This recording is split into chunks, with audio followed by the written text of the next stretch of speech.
All right, folks. We all know that one of the most common mishaps in hunting is damage to your rifle scope. Last year, I found the solution to that problem with the Stealthy Hunter rifle cover. It wraps around your scope and actions securely to protect it from getting knocked off of zero or even severely damaged. Stealthy Hunter also has a glassing pad and a wide variety of supplements for the outdoorsman, such as protein powder, CBD products, turmeric, and gut health supplements. They also make a lightweight trauma kit weighing in at just 14 ounces that includes everything you need and nothing you don't for all of your backcountry medical emergencies. To shop all of their equipment and supplements, go to stealthyhunter.com and enter the discount code at checkout, The Northern Hunter, to save on your order today. All Stealthy Hunter equipment is proudly made in the USA.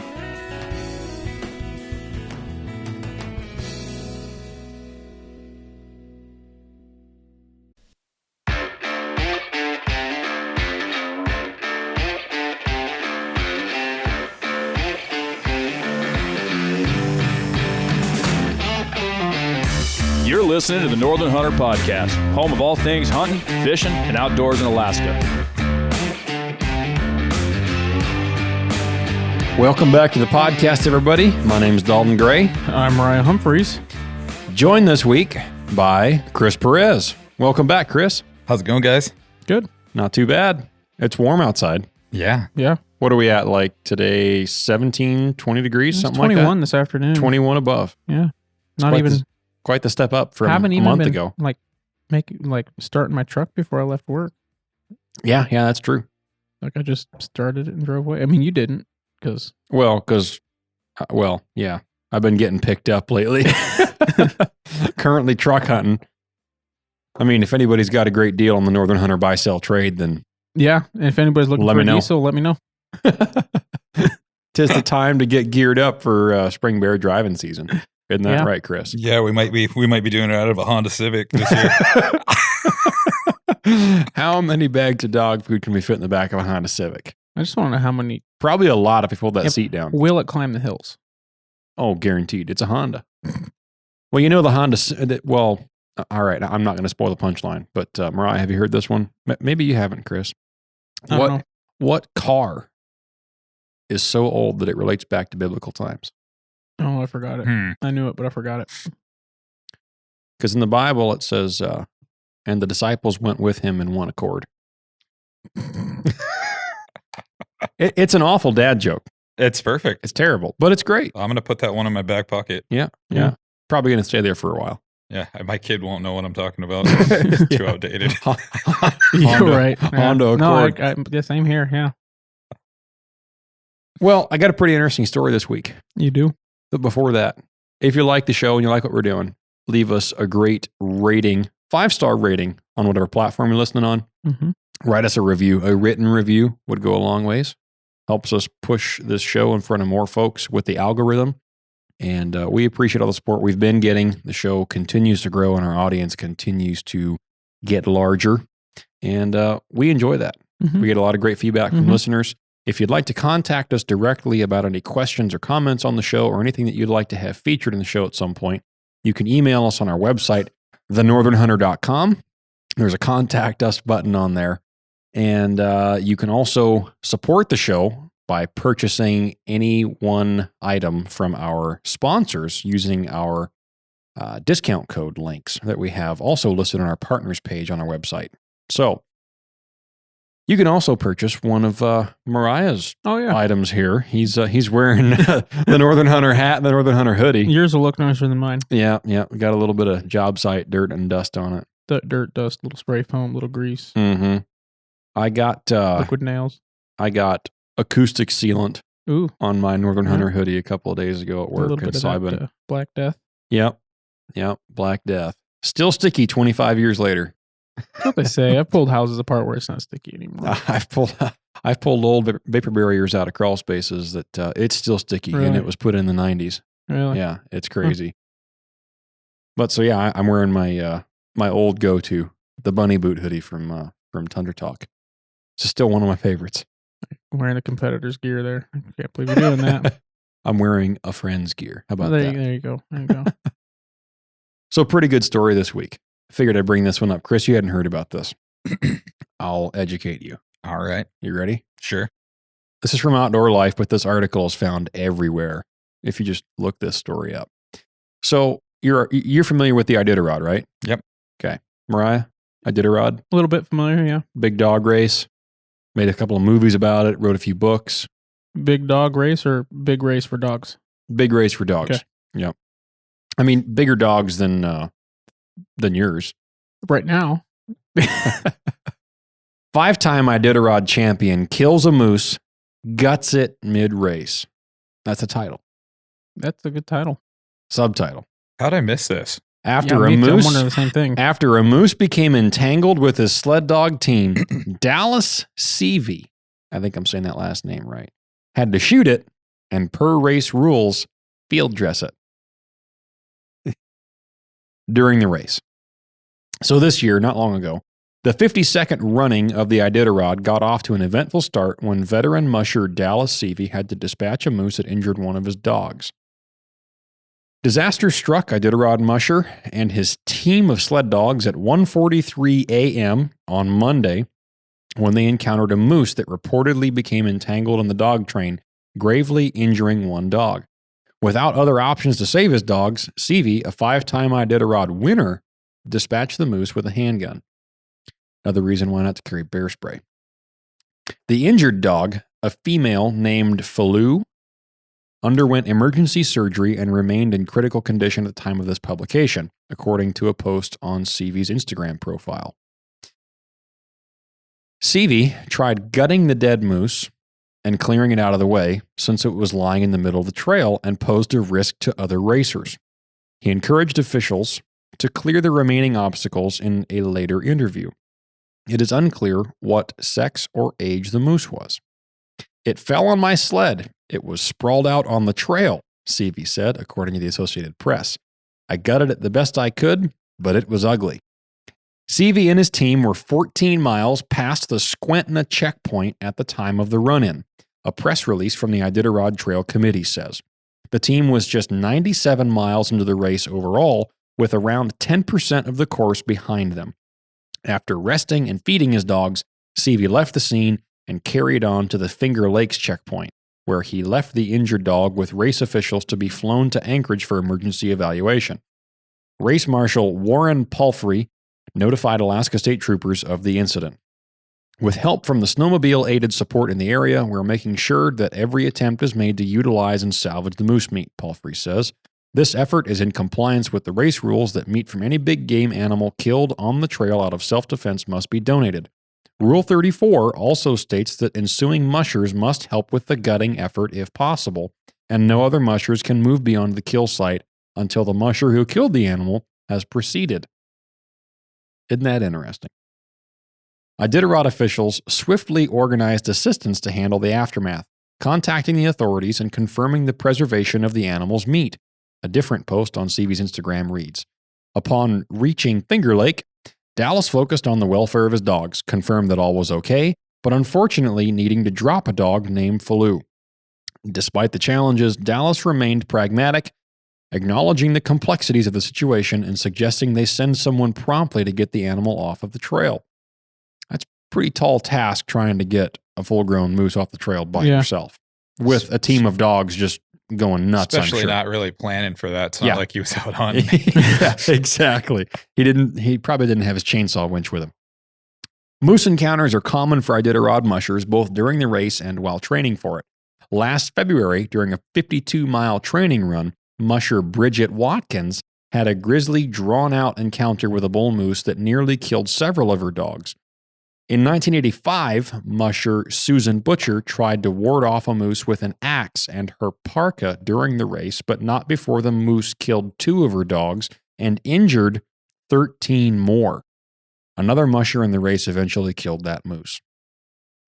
For context, mushers can only run a team of up to 14 dogs. The maximum was 16 before a 2019 rule change, and must cross the finish line with 5 dogs hooked to the tow line. Any dogs not on the tow line must be hauled in the sled. The 52nd Iditarod kicked off Sunday in Willow, some 70 miles north of Anchorage. Race teams follow the north course on even years and the south course on odd years. Both courses cover roughly 1,000 miles across Alaska and end in Nome. This year's field has 38 mushers, many of them seasoned veterans. This is Seavey's 14th Iditarod race, and he's currently tied for the most wins ever with Rick Swenson. Monday was his 37th birthday. So 37-year-old feller with a team of dogs ran into a little bit of trouble there. Yeah. Mariah, what's your thoughts?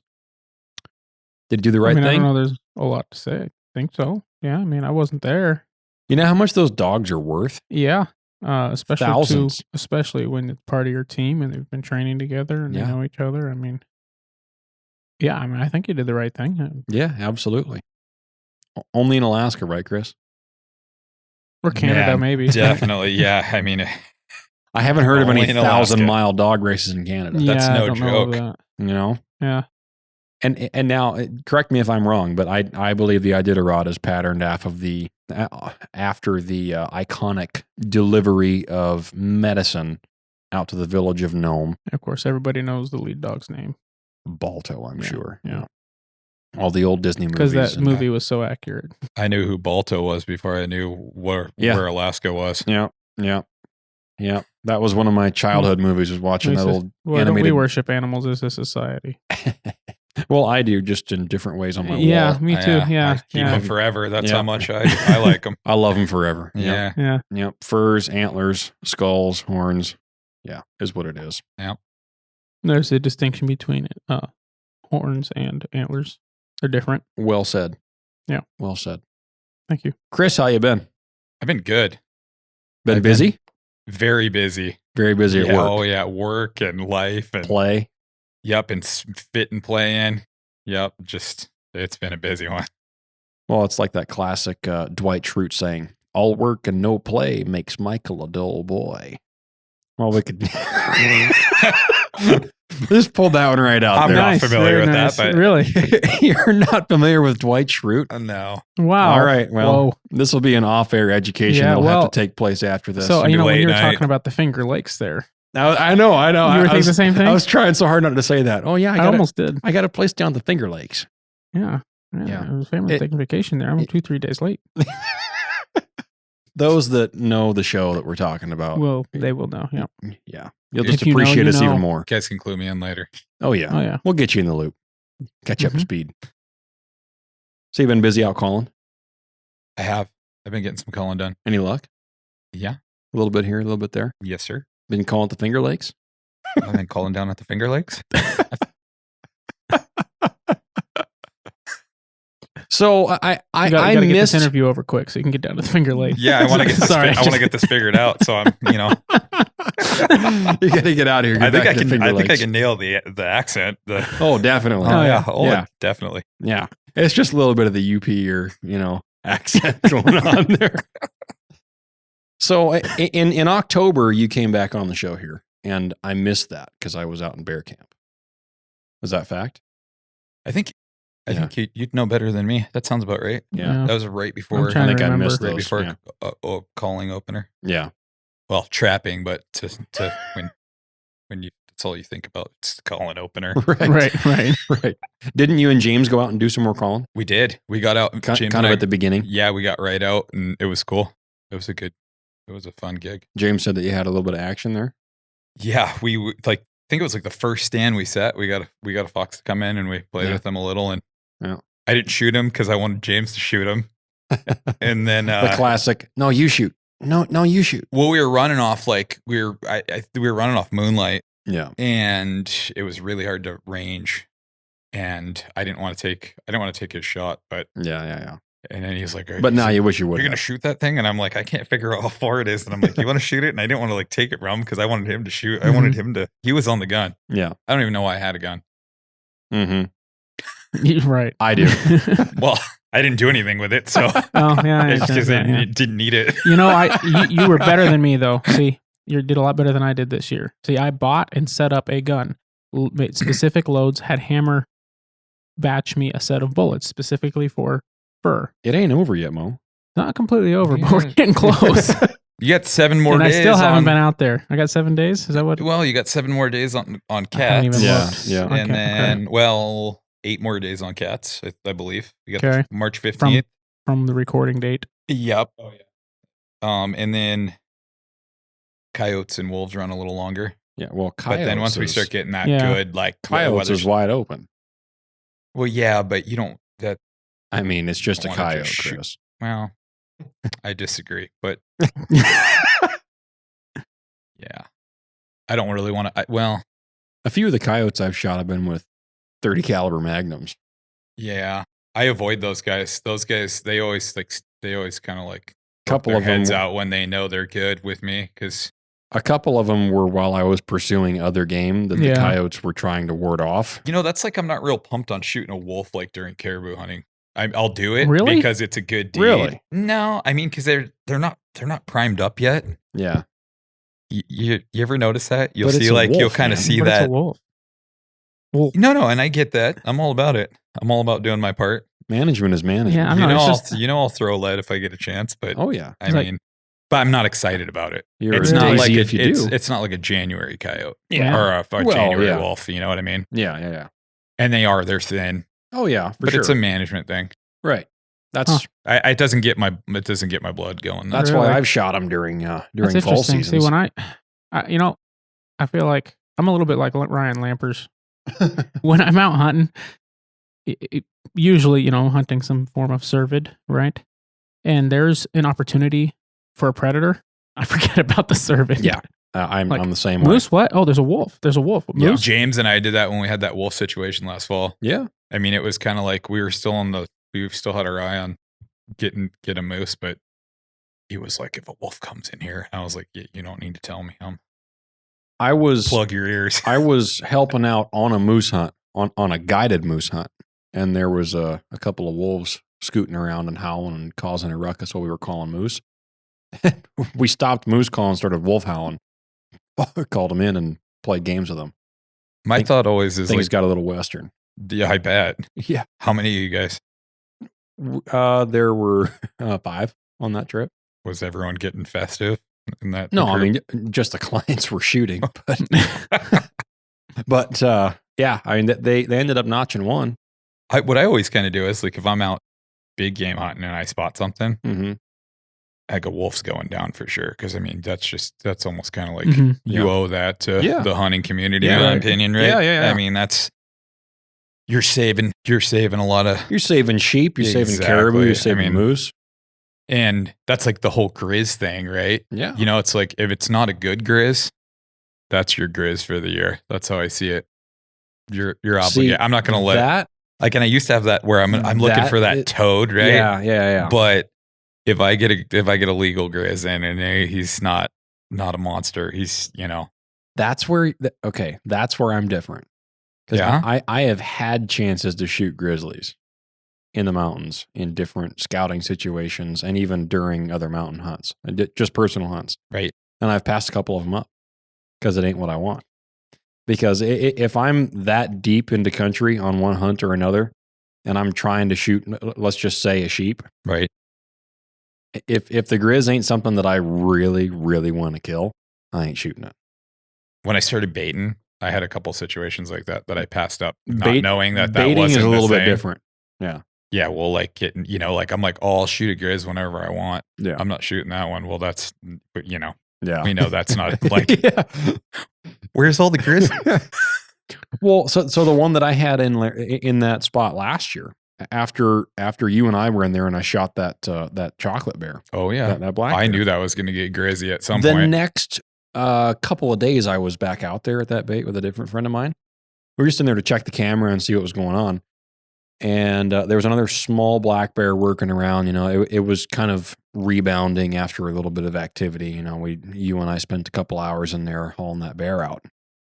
And the carcass was just totally buried up by a grizz, completely buried. Like Which one? the carcass that was left after you and I packed that bear out. Your bear? There was like 3 feet of dirt on top of that carcass, just covered up. Oh wow. Oh yeah. So you that grizz came in and buried it. Mm-hmm. that's Came in cool. and buried it, but wouldn't come on the camera. Hmm. That's a weird bait yeah. site too. Because Yeah. there's a lot of blind spots on Mhm. that. A And lot I of think them. we need to do some Yeah. we need to do some clearing on that this year. That's changing this year. And 100%. there's a couple spots I looked at that need to go. Mhm. So you want to know what I'm thinking about doing this year? Because I just kind of want to be exciting. I'm thinking about Well, no one else will talk to me about this early on. So what do you got? my mind is already on bear It's baiting. not early. I'm- This is dude, like So The other day, what did you text me?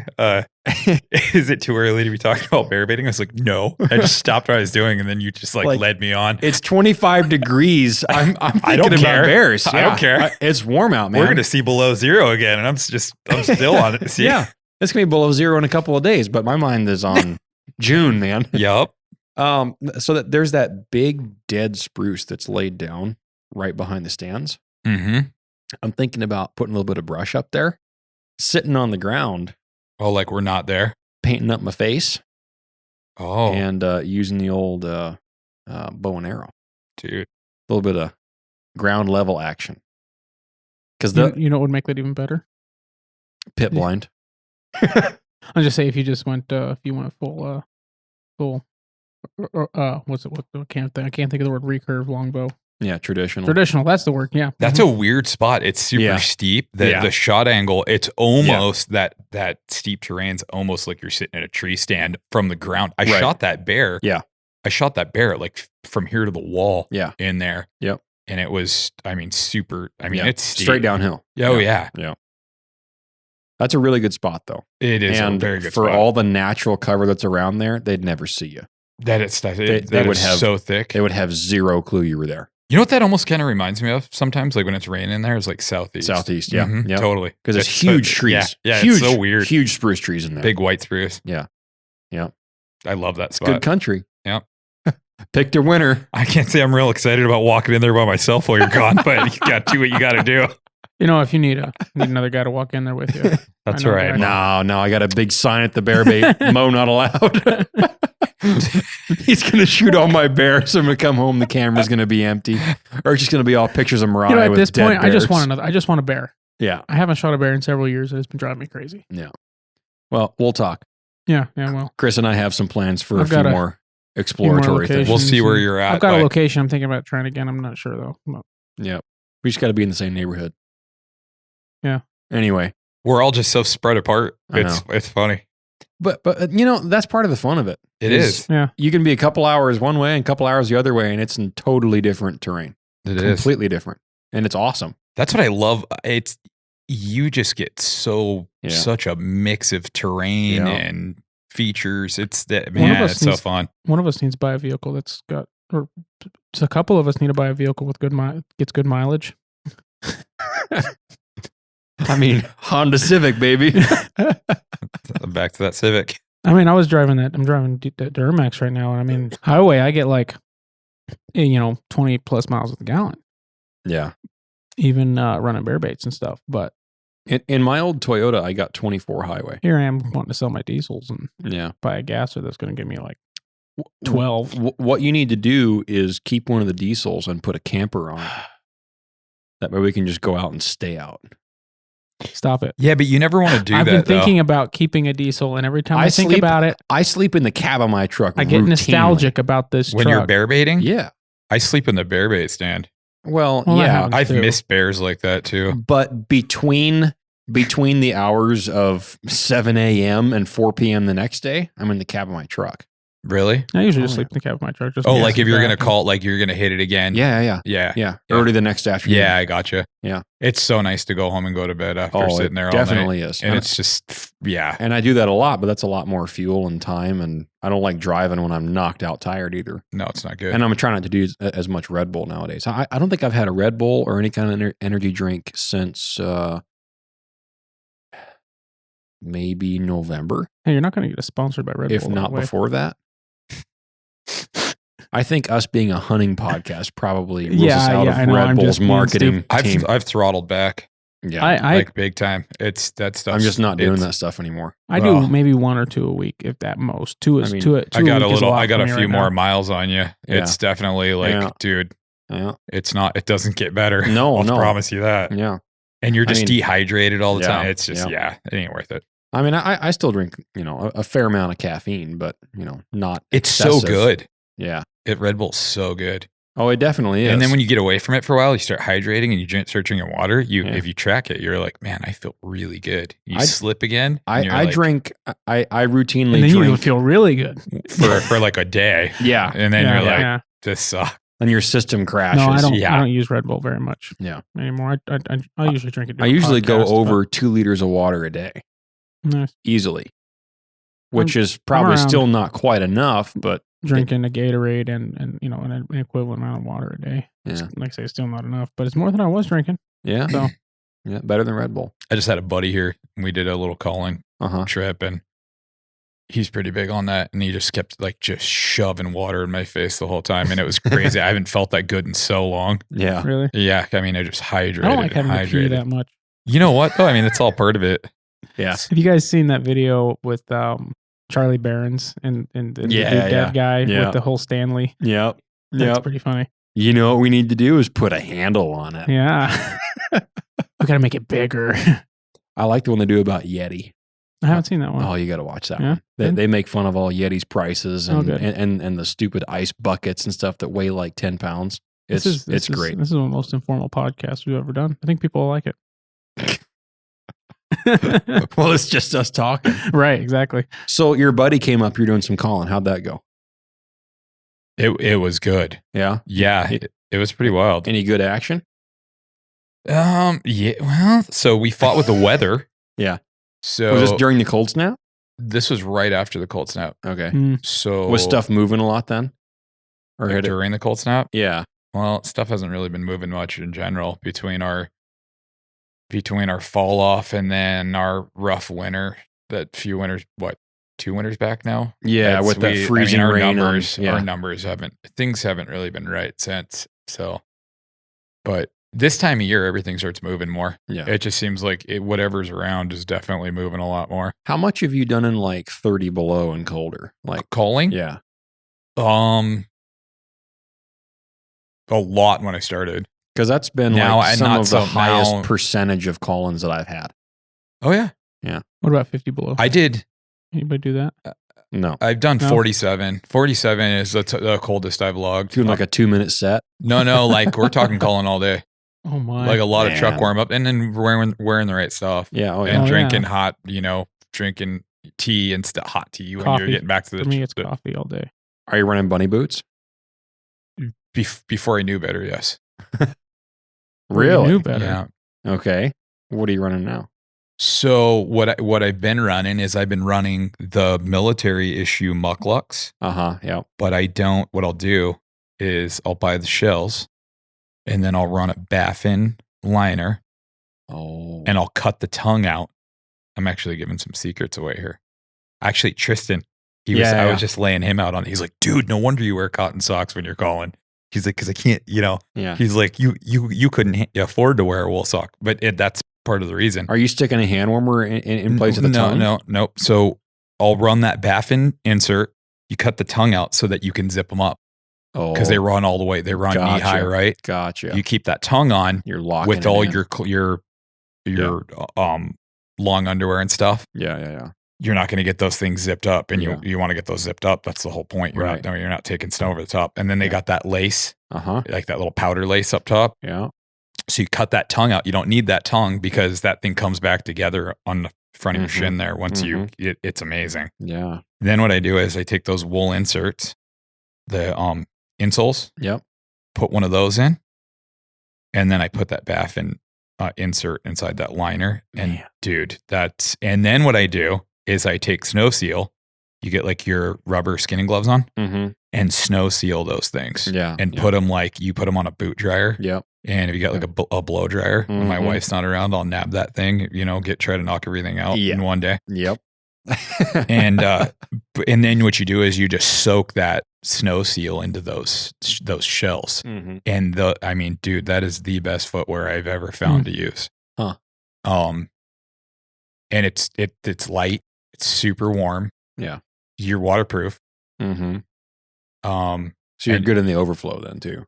Oh yeah. Yeah. The only thing about it is when you're using those things, when you're really putting miles on them, they wear out. Yeah. But what's cool is They're cheap. Whenever you're over it, yup, and all you're doing is buying the shell, keeping the guts. Yeah. Best footwear. All of us have been doing that. Interesting. I did it on a whim one year. I had some Baffins. I bought like a really nice set of Baffins, and I'm like, this is ridiculous.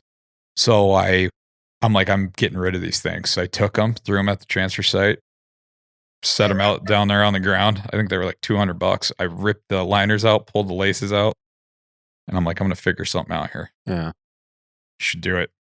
I'm going to have to try that out. It's awesome. So have you seen the new Alaska Gear Company bunny boots? Yes. Are you interested in those? I am. Yeah. I mean, I'm interested in anything like that. I don't know enough about it. I've gone in there and checked them out and talked with those guys. Yeah. They look killer. Yeah. They're just, I mean, they seem lighter than the old model. They definitely are. Yeah. There's no air chamber in them. No. Isn't there? Nope. Really? Nope. Did you see that thing they did where they cut an old one in I half? saw that. Used the old water jet. And then they cut one of theirs, so it was pretty cool. Yeah. Yeah. They do some cool stuff. I've been down in their shop several times here lately. I got a line on a few things going on. They make some good stuff. They're doing cold really good. fronts for vehicles. They're doing really good. They're good guys in there. Wait a minute. They make bill covers? Yeah. You're kidding. No, I just had them. They just made one for me. And it was freaking awesome. How much? Really? Around what? I think it was like $120. Really? Yep, and they send you. No. Oh, dude, and it's a game changer. Well, I know that. And on a diesel, dude. So I can get rid of my. gosh. I can get rid of my cardboard. You know what helped the most with my diesel this winter? Yes, you can get rid of your fire hazard. I did thermostats in my truck. It's amazing the difference that made when your thermostats aren't stuck open. Yeah. No, those cold fronts they're awesome. Yeah. Yeah. That's awesome, man. Yeah, they do all kinds of cool. They were doing those. How come they didn't tell me that? So they bought Alaska Tent and Tarp. At some point. I don't know if that was like 2016. Yeah. I didn't even know that. It's been a while ago. But so yeah, they've come a long way. Yeah. They were awesome to start with. But, yeah. I think as far as footwear, I'm just sold on what I'm running. Yeah. For now. Yeah. And then I have some 800-gram boots that I run. Mm-hmm. And those work pretty good. They're pretty light too. Yeah. But the other thing too is those mucklucks they have the gummy sole. Yeah. So if you're walking across, ice or windblown stuff. Yeah. How much insulation do the mucklucks themselves have? None. None. No, Okay, it's just like a canvas shell. Okay. It's just okay. yeah. It's just the outer So, portion. What I had been running, and I haven't really used them a lot this winter. I haven't had occasion to, but I just take my normal whatever, somewhat insulated work boot, and I throw them in a pair of overshoes. Neos overshoes is what I use. Do that. And the Neos actually have a bit of insulation in them. Yeah. But if you did something like that liner in those overshoes, those Neos are cool. Because again, they've got that's exactly what I was thinking about when Chris was talking about using those for over boots, over more insulation. I was thinking, man, it sounds a lot like the Neo system. Yeah. But this is just a whole boot, right. And they have like those staggers and stuff. But those are more like fashionably suitable footwear. Yeah, and they're not. They don't. It's not the same gig. I've got a set of 40 below Baffins, and I've used them a little on and off.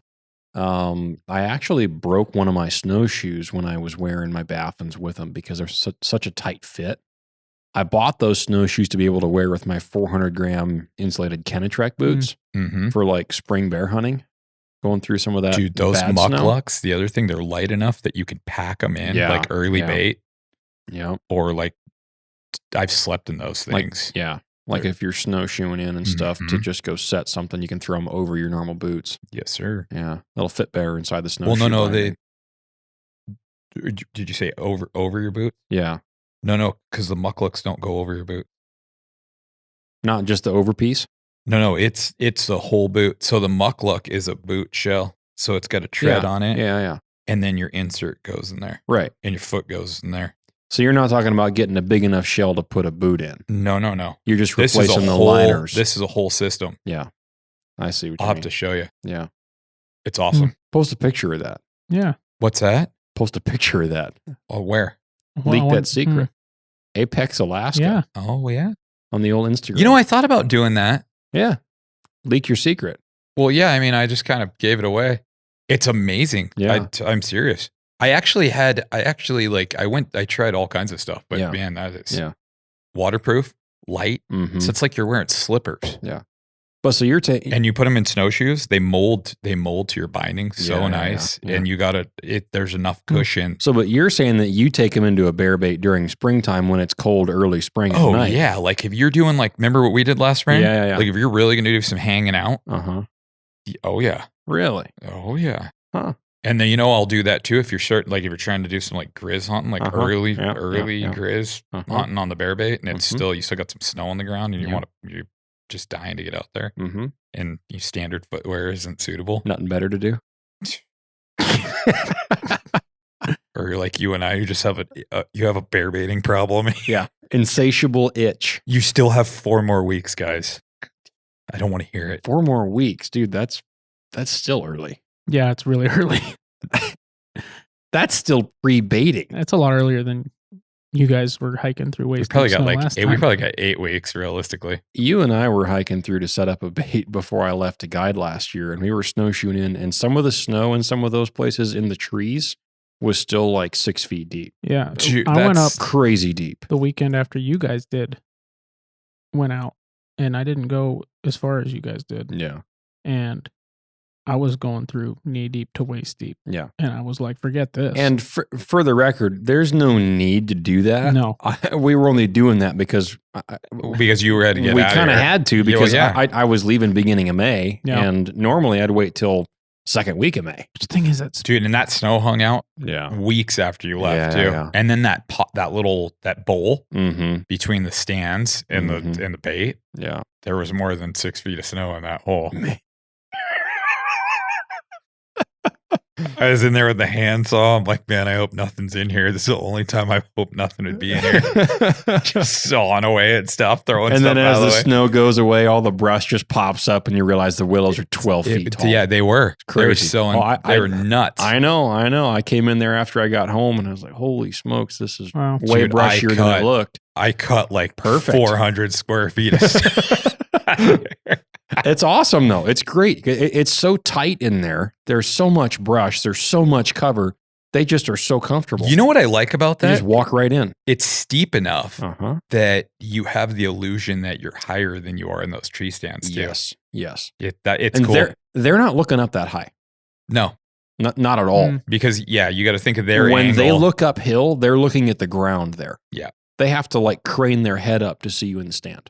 They don't even take the a other glance thing at too. you. The way we got that set up is you're not silhouetting. You're not skylining on that. Well, I mean, hill. for the record, you and I made that decision intentionally. Those tree stands were fun to put up. Oh, I'll bet. Sketchy. They weren't fun to pack out of there. No, they weren't. You guys still running those? What are those? The Comfort King. Comfort Kings. Comfort King, What do you baby. think of those ones my dad's running? I like them. They look nice, huh? Yep, I like them. What are those ones called again? I don't have any idea. $300 a piece. No. 200. The Comfort Kings are over $200 a piece. The Comfort Kings were right at 200. But the one that your dad was running was like 130. No, it was a lot more. It was more than the Comfort King. I thought it was less. It was more by a bit. Really? Yeah. See, did that one have a back on it? Yeah. It did. Oh, yeah. Did it have armrests? I don't remember. I don't. See, there was something about it. Okay, I remember what it was. The back doesn't go up as high as the Comfort Kings do. Doesn't need to because of the way it's designed. See, but I like that. I like the high back because then I'm not making any noise touching the bark of the tree with my back. The back on those.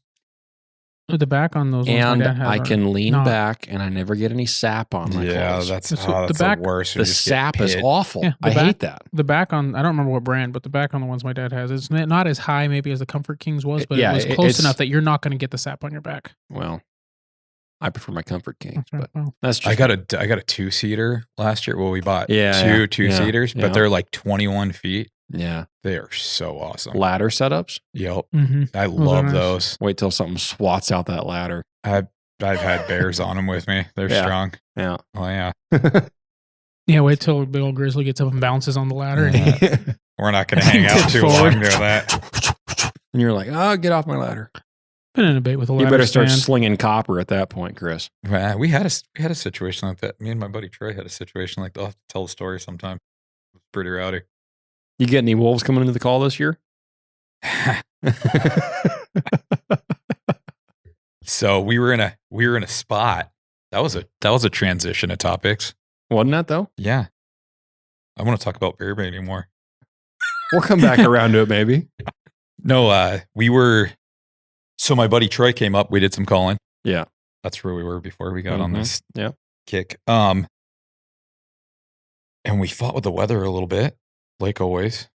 So we missed some days, some good days of calling, and things just weren't connecting. And so we went out.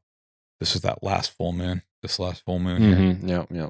And we went out to a legal spot, right next to a house that's kind of out of the way. Yeah. So we know the folks that own the house. Uh-huh. But we had a wolf come walking down at 75 yards and bump this moose that was bedded down. Oh, really? Yeah, it was. And at first we thought it was a dog. I thought it was two coyotes. It was so big, I thought it was two coyotes walking with each other. Oh, yeah. But we heard this moose. He like started grunting and losing it up there. Oh, no kidding. Yeah. And we thought he was getting mad because of the call. Because they'll do that when I don't know if you've called at night, but the moose, they'll get pretty vocal. I've had them come in and any moose testy. that are around will stand up and start. I think they're trying to announce themselves. I've had them posture up to the decoy too. Really? Yeah. Wow. Yeah.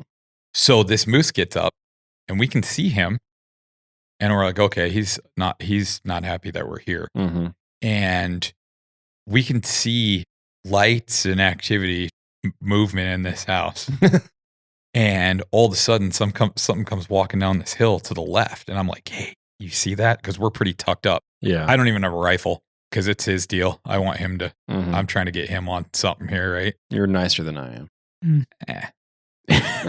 So, but anyway, this thing comes down on our left out of this yard. And there's dogs barking. There's all kinds of stuff going on. You can hear traffic. Sure. Right? Yeah. So people are always like, oh, there's wolves in town.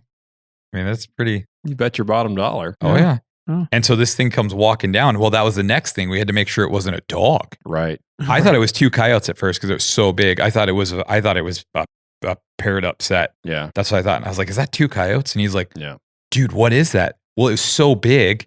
And the eyes are getting bad. Yeah. I was like, oh, maybe it's that moose. And when I'm like, hey, you see that thing? So he looks and he's like, dude, that's a wolf. And so he leans the rifle over. He's got my rifle, leans it over to me. And I'm like, shoot that thing. He's like, well, look at it. And I look at it, it's just black wolf. This thing's, I mean, if you wanted to shoot a wolf, this is everything you want to shoot a wolf, right? Yeah. And so there's this giant like brush row in front of us. And there was some overcast. And every once in a while it would come through and cancel that moon out. And then it would clear off. Yeah. So right as we're kind of debunking what's going on here, he's at the 150 yard marker, which is fine. He's still dead, right? And I'm like, shoot that thing. And he's like, yeah. So he's like lining up on it. It gets in front of that brush and the clouds block that moon. And so now he's invisible. Oh yeah. Yeah. And I'm like, but we're still on it. Yeah. Like, and I'm like, you see him? He's like, I can't see him. And, so yeah, then all those clouds broke, nothing there. Yeah. I mean, they're wolves for a reason. But, and the other thing too, you're not anticipating something like that close to human activity. But that was, and then, he's from out of state. So he was like, man, that was crazy. He's like, I bet that happens a lot. I'm like, that was rare. Yeah. That doesn't happen very often. Yeah. Bummer. I've had some other stuff like that happen, but not quite like that. That was the first time I've ever had. Yeah. Yeah. Yeah. I mean, anytime you see a coyote or a wolf coming in that's, anywhere within a couple of miles of any kind of house or road system, you're always thinking, all right, where's the cross-country skier coming in behind this dog? Or you get in the scope and you're looking for a collar before you pull the trigger. You just got to be careful. Well, and we were in a good spot, and that moon was bright enough that I mean, it's like this it was very apparent. Yeah. Yeah, I've never seen a house dog that big. I mean, this thing was big. I was calling out of town a ways one time, and it was evening time. You know, it was still daylight out, and I'd been calling for a while. I was ready to pack up, you know, end up that stand and go to the next spot. Starting to get cold, whatever. And I saw I was on a pond, and out of the corner of my eye, I see this movement, and there's something running out towards my decoy. You know, I had my decoy probably 30 yards out in front of me, you know, decoy and collar. And this big coyote just comes barreling out of the trees, just full blown. Oh, yeah. Hauling at that decoy. And I'm looking at this thing. I'm like, man, that is a really well-haired coyote. Like, that seems super, super healthy. Like, could be a small wolf is what I'm thinking. Watching. Got him in the scope. I'm waiting for him to stop. And then I see a little reflection on the bottom of his neck. And it was a little collar emblem, you know, like a little badge. It was a dog? It was a dog. That's wild. And so, I'm click the safety back on, looking around like, whose dog is, and this is all the way out in the middle of nowhere. Like, what is going on here? Sure enough, like within the next 2 minutes, obviously I stopped the collar, but the decoy is still going. I don't have a remote for my decoy. Right. So the decoy is still out there spinning, got a little squirrel tail on there. And the dog is just looking at it, and he's, you know, at this point, he's acting like a dog. He'd run up to it. He'd kind of, you know, crouch and bounce at it, and then he'd run away, and then he'd run back in. And man, what is this thing doing? Just ruining my set. But I didn't want to get up and walk off because I didn't know who was watching, and I didn't want to make a scene and make this person realize that their dog almost got shot, you know. But like within the next 2 minutes, somebody comes out on cross-country skis and just skis out. Of course, I'm in my whites. They can't see me. I'm back in the brush a little bit hidden. I love that. And they're looking around, looking at the decoy, looking at the collar. I mean, and they're calling their dog. They put it on a leash and then just skied off. I'm like, yeah, you need to just keep on moving. I had a gal one time. I just really didn't want to get in a shouting match with this person. You might not have. I mean, people are pretty, and you know, I think people think that we're so ridiculous. They don't even take us seriously. Either that or I'm just going to freak somebody out, just appear out of the woods in white camo carrying a gun. Yeah. I had this gal walk up on me one time I was sitting in these bushes, and her dog was barking at us. She walked right up to me like 10 feet, you know, within 10 feet of me. And yeah, her dog's barking, staring at me. And she's like, what is it? She's looking at me. She can't see me. I said, good morning. She says, oh my gosh.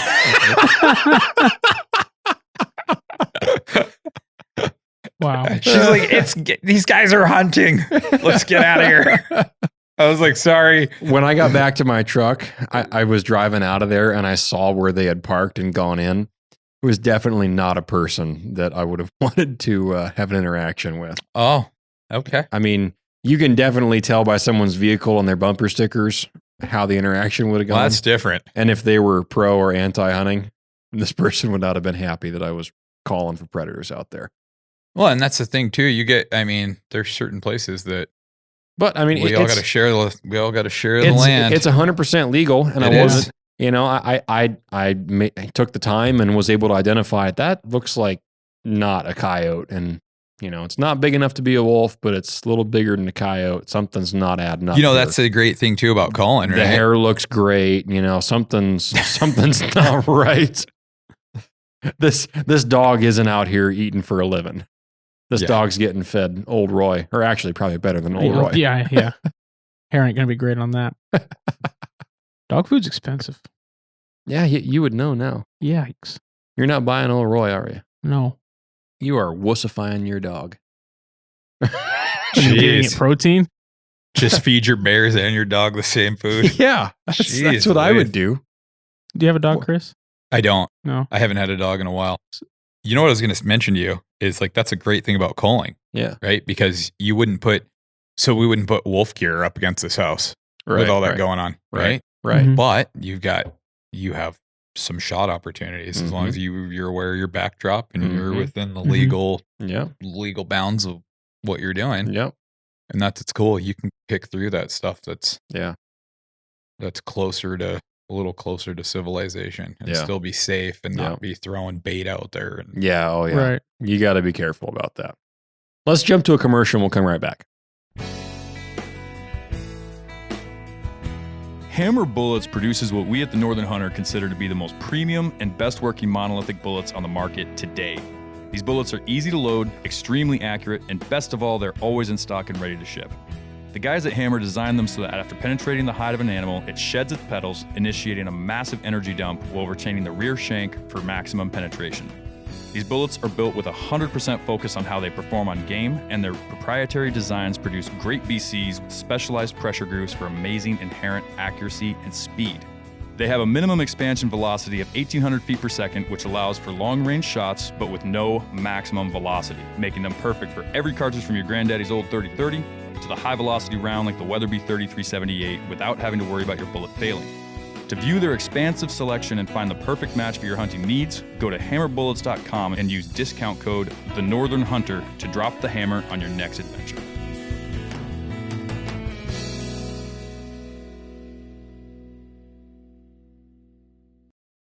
And we're back. So let's talk about this little Kodiak trip that you had going on there, Chris. Kodiak was cool. Yeah? Yeah. Me and Carl had a couple days off. And me and Carl, we packed up. Yep.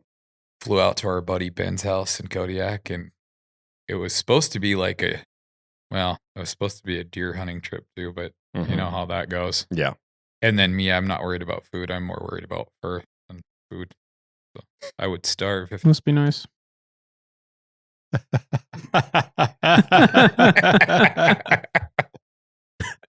So for reference here, this Kodiak trip happened before deer season closed because we're now in March. Yeah. There could probably be quite a few conflicting things on this.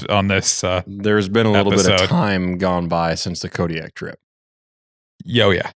That was so we left the day after Christmas and came back on New Year's Eve. New Year's Eve. Yep. Right on. So we went. Well, we have a buddy that lives out there, so we went to see him. Our buddy Ben Condro out there. Mm-hmm. But we went and hung with him, and he kind of took you out of chauffeured town. us around, and yeah, it was cool. It was a good trip. We didn't get to do much deer hunting because the weather. You know how that goes down there. Yeah. That's a roll of the dice. Mm-hmm. So by the time our deer hunting plans got chalked, the weather got beautiful, right? Yep, perfect. I mean, like perfect deer hunting weather. And then where we were, there was just deer everywhere. It's haunting us the whole time. Yeah. But yeah, we did some fox hunting out there, which was amazing. Did you fool anything? What's that? Did you fool anything? Did I fool anything? Yeah. Heck yeah. Did you fold anything? Oh, I thought you said, did you fool anything? Like with the calls. I did. He said fool, and then Oh. I said fold. Just trying to roll I with it. fooled and I folded. Nice. T-shirt idea. Fooling and folding. There you Yeah.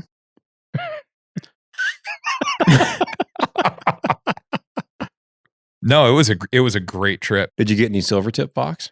I did. I got silver cross. Yeah. But those fox are just so big. Yeah, I've heard that. They are husky. It doesn't get cold enough down there to sap those calories as much, huh? No, and you know what's crazy is there's so much fat on them when you're Really? skinning them out and Really? fleshing them. Oh yeah, they're super. I mean, like gobs of fat. Really? Are they hanging out on the beach a lot? It's so man. You want to talk about like some calling to get used to when you're used to calling this place. Mm-hmm. It is bizarre. Can't call near the surf because they can't hear it. No, so it's weird. You do. So you can call on the beach. Yeah. And you're like, there's nowhere for these things to be. Yeah. So you get like, Ben was kind of giving me the rundown. Yeah, you can just call like right here. I'm like, what? How? There's nothing here. You can see everything here. These things just come out of like holes in the rocks. Mm. And they're running around low tide. Yeah. Snacking. Yeah. It is a completely different ballgame. No. And they stink. But they're so beautiful. Brought a lot of fur back then. We brought a couple back. Nice. I mean, it was definitely tough.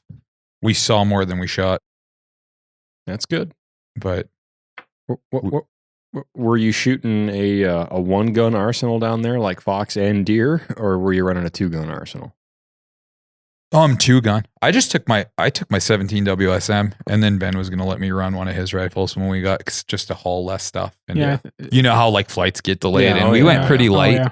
We went as light as we could go. So we took fur guns, and then we're like, if this deer thing comes to fruition, we'll Just borrow a There's 270 or something. a couple safes down there that we're allowed into. Mhm. You know. Very cool. Nice. But that didn't happen. But it was a blast. It was super fun. We were out. That was full moon too. We lined that up around full moon, obviously, right? Nice. And you can't hunt with artificial light in Kodiak, like you can here. Is that a Or I'm fact? sorry, you can't trap with Right. a rifle. Right. Yeah, there you go. It's really, I didn't know that. I took all my gear down there with me, and then Ben's like, he's like, you can't use that. I was like, are you messing with me? Like, I'm like getting ready to put this stuff on. Yeah. Like, I'm like, he's like, you can't use that here. Really? Dude. Yeah. And I don't know what So that's. is that because they had too many issues with the guys spotlighting deer? That's kind of what we Well, thought. that would And make sense, I yeah. naturally asked Carl, right? Because he's got Yeah, some yeah. background, and I'm always picking up, like, what's up with this stupid red, Carl? And he's like, well, And then he gives me the educated standpoint on it. Yeah. And he's like, well, you got to think about it. Yeah. But I think that's something they're trying to. Yeah. There's a couple guys trying to work on that. Mm-hmm. So You know what else I heard? I don't know how you would shoot a deer on accident, but I think that it could also Well, no, make no, for no, the excuse of like poaching. Yeah. Right. That's what I was driving at. Gotcha. Yeah. Yeah. Guys that were out, saying they're predator calling, but Yeah. in actuality, they're just looking for a deer with a spotlight. Carl actually had some really good solutions to that, to mitigating that discrepancy. What's that? I don't want to quote it, and I Yeah. think that but there was some things that you could eliminate some of Yeah. that question. I mean, if you look through some of the troopers' reports of like Southeast and Kodiak, Mhm. I don't know that I can speak for Kodiak as much, but for the Southeast areas, like outskirts of Juneau, I've seen it several times. Prince of Wales area, Ketchikan, I've seen it some, but there is a real common thing. Now, obviously, it's opportunity, right? But a very common citation that you can find on the troopers' reports is spotlighting deer. Like that That would make sense. that is I mean, one of the most common violations that they deal with. and like you get down south, like lower 48. I mean, there's a Oh, lot of yeah, that yeah. going on. Yeah, Like yeah. people, But just regionally, just for us in Alaska, like that's not something that we deal with up here. There's not many. Well, I don't know. I don't think I've ever heard a story firsthand of anybody spotting a moose or a caribou under unnatural light and shooting it. I mean, now caribou, you would assume that's probably not going to happen almost ever because they're in such open country and it'd be hard to see them anyway. right. But like for moose, I don't think I've even heard of that. I mean, not that it doesn't happen, but It would be that's just not something you hear about really much up here. hard to catch somebody at that. Well, yeah, I suppose that's one way to look at it. And that's probably why we haven't heard of it. I mean, because I guarantee it happens. Yeah. Because it'd be really easy to do. Another real common thing down there is shooting on and across roadways for deer because a lot of those logging roads. Right, and you can't just shoot them on the road. No. Or even, like, a lot of those logging roads have corridors. Mm-hmm. Short, small, but they have corridors. Yeah, there's a lot of limited road access down Can't there. shoot on or across roads. Well, I mean, even Actually- like just hunting access in general, like if you're not like chartering out, Yeah, it's yeah. very difficult to Sure. hunt deer on So, Kodiak. There was a fella that Mo and I, you and I both know him. He works for the troopers, and he was in on a sting operation this last fall, and he was on one of the islands down southeast. I'm not going to give it away, but he was in on a sting operation where they were setting out decoy deer and waiting for guys to Mhm. drive the roads and shoot from the road. Yeah. You want to talk about the line of morals and where does entrapment start? So here's one for you. Okay. Let's set the scene. You're driving down the road. You're just an average Joe. You got a deer rifle in the back seat. And you really want to shoot a deer, but you don't have the time to go out and dedicate a lot of hunting time. and you see a doe, a legal deer to shoot off the road, are you likely to shoot that deer from the road? Like just average Joe, you know the regs say you can't, but nobody's around. Are you likely to shoot that deer? I don't know. I mean, Okay. like me personally? If you were just an average Joe. Oh, no, I'm just kidding. I just don't know why. Yeah. So then change it. I know where he's going with this. Make it a 5x5 blacktail, 110-inch buck. Are you more likely to shoot that deer? Well, so Your this average is a Joe podcast. is going to be more. You can't hear that nod, Dalton. The average Joe is more inclined to shoot a trophy class buck. Yeah. So how come all these decoys they're putting out are nice big bucks? Are they really? Some of them are. Really? So I know some states they don't let them. Have you ever seen them do that with black bears? Like average. No. Wait, what? Oh yeah, dude. I've seen it like local. Up here? Oh, absolutely. Yeah. No. Yeah. Actually, somewhere you and I have been. What? You're kidding. No, I'm not. Decoy black bears? Decoy black bears. I've seen it. Seriously? Yep. I had no clue. Yep. I've even never heard of that. Yep. What are they trying to catch? Like people shooting off from the road? the road. Same. Yep. Really? Same gig. Yep. No way. I've seen it. Very close. So Very then close same to thing. home. Same Have thing. you seen it with birds? I've No. seen it with birds too. Uh-uh. I've seen them do like grouse and stuff. Oh, okay. You know what? I have heard of that with grouse. Actually, I got a video. I have A buddy heard of of mine that. texted me Yeah. a video of them doing a sting. He was driving by and As they were like putting it up in the tree. I know there was a black bear on the side of the road. Oh, okay. And he was like, dude, what the heck? Someone lost a full mount. and then he spotted the guys. He pulled the whole, you can't park there. No kidding. You can't park there. No Wow. way. The grouse one's interesting too because I mean, oh, man, that'd be But that's that the one. thing. See, now that one would get me because Yeah, like, what yeah. did you grow up doing with your dad on the logging roads? Whoa. Right, you Walk walk down off the the logging road. road. You walk But no, off you of walk down the logging road. Sure. You see a grouse, you shoot it. Yeah. That's what everybody does. But you don't shoot it in the road and you don't shoot on or across the roadway. I was always taught you get off the road, you don't shoot across it. If the grouse flies up and crosses the road, Mhm. you don't just follow it with the shotgun and shoot it. You know, we never did it with shotguns growing up. It was always just There's a lot of 22, things okay. that Neither did I. Okay. I always shot 22 long. But we always had to just, all right, well, you can't just draw a bead on it when it lands on that spruce tree across Mhm. the road. You just got to cross the dirt road. So I didn't know as a kid that you couldn't shoot on or across a drivable surface. Oh, really? Not at that age, anyway. Guilty. Oh, I probably did it. Yeah, statute, prove it. statute of limitation. You're Right, good. Yeah. You're a minor. Well, it's weird too because you get out a ways and you have like these 4-wheeling trails and stuff.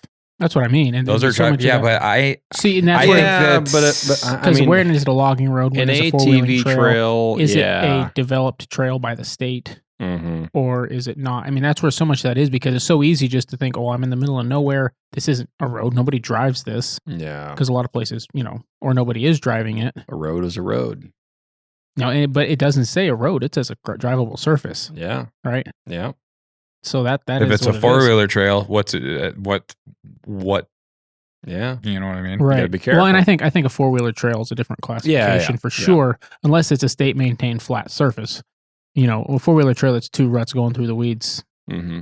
And Yeah. in the backside of. But back to my Hill. example, your average Joe tends to shoot more bucks illegally when they're bigger Oh yeah, because Sure. it just gets the buck. Well, yeah, fever going. I mean, I think if you're going to break the law, you're gonna do it for something that's Yeah. worth your chances. Worth your Yeah, risk, yeah, right? yeah, exactly. Well, like Okay. at least I can have this cool mount in my garage. One of the bears I saw would shoot that. Like he just did the looked up at those guys like I'm not gonna blow your cover.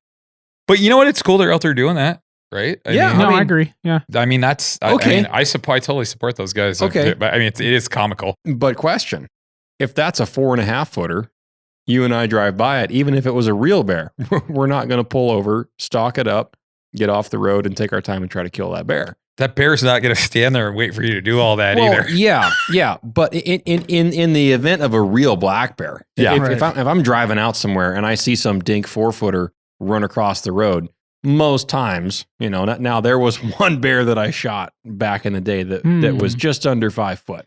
Oh, That got bigger. no, it didn't. Is it this the one I'm thinking of? Yeah. Yep. And it was near a roadway. I was in transit, and the bear, hauled across the road. I came to a stop and pursued. Got off in the woods. Actually called it back. Yeah. And then Was that little chocolate? and then shot it. No, it was Oh. black. Yeah. Huh. But it was a little one. I hadn't shot that many bears. I think that was only like the second or third bear I was I'd more ever killed. I was more into that in the old days. Yeah, I mean, Now I'm yeah. kind of like Yeah. now I see that happening and I'm like, man, Yeah. I want to go to bed. yeah, exactly. I can't wait to get home to my wife making Yeah. breakfast. Well, so see, I was on the way out of town. Yeah. Yeah, so I was plenty of energy. That's another thing too, though. Like I've kind of gotten in a mindset too, like eye on the prize. You shoot this tank, and you're not going to be sitting in that bait site, right? I gutted it and skinned it the next morning. Yeah. Did you go sit your bait? Mm-hmm. Ooh, Yeah, sure did. Covered it up with a tarp, keep the birds off it, went and sat the bait. Oh yeah. I like that. Mm-hmm. But point being, Wait, people actually skin their bears at a bait site. I'm just kidding. sometimes I'm just kidding. depends on how much of it's uphill. There's a lot. on There's the a way lot out. to do with that. Yeah. Yeah. But that being aside, if you and I are driving down the road somewhere and we see that happen now, well, both of us are probably going to say, "Well, it's a little bear." I think I'd be more excited to shoot a decoy and just say I knew it was a decoy. But then they'd be like, no. But your average Joe that knows anything about bears sees some monster Mhm. run across the road. He's going to, whoa. That's more enticing, right? So the law is the law. A moral is a moral, right? I mean, either it's right or it's wrong. There's no middle ground on that law, on or across the drivable surface.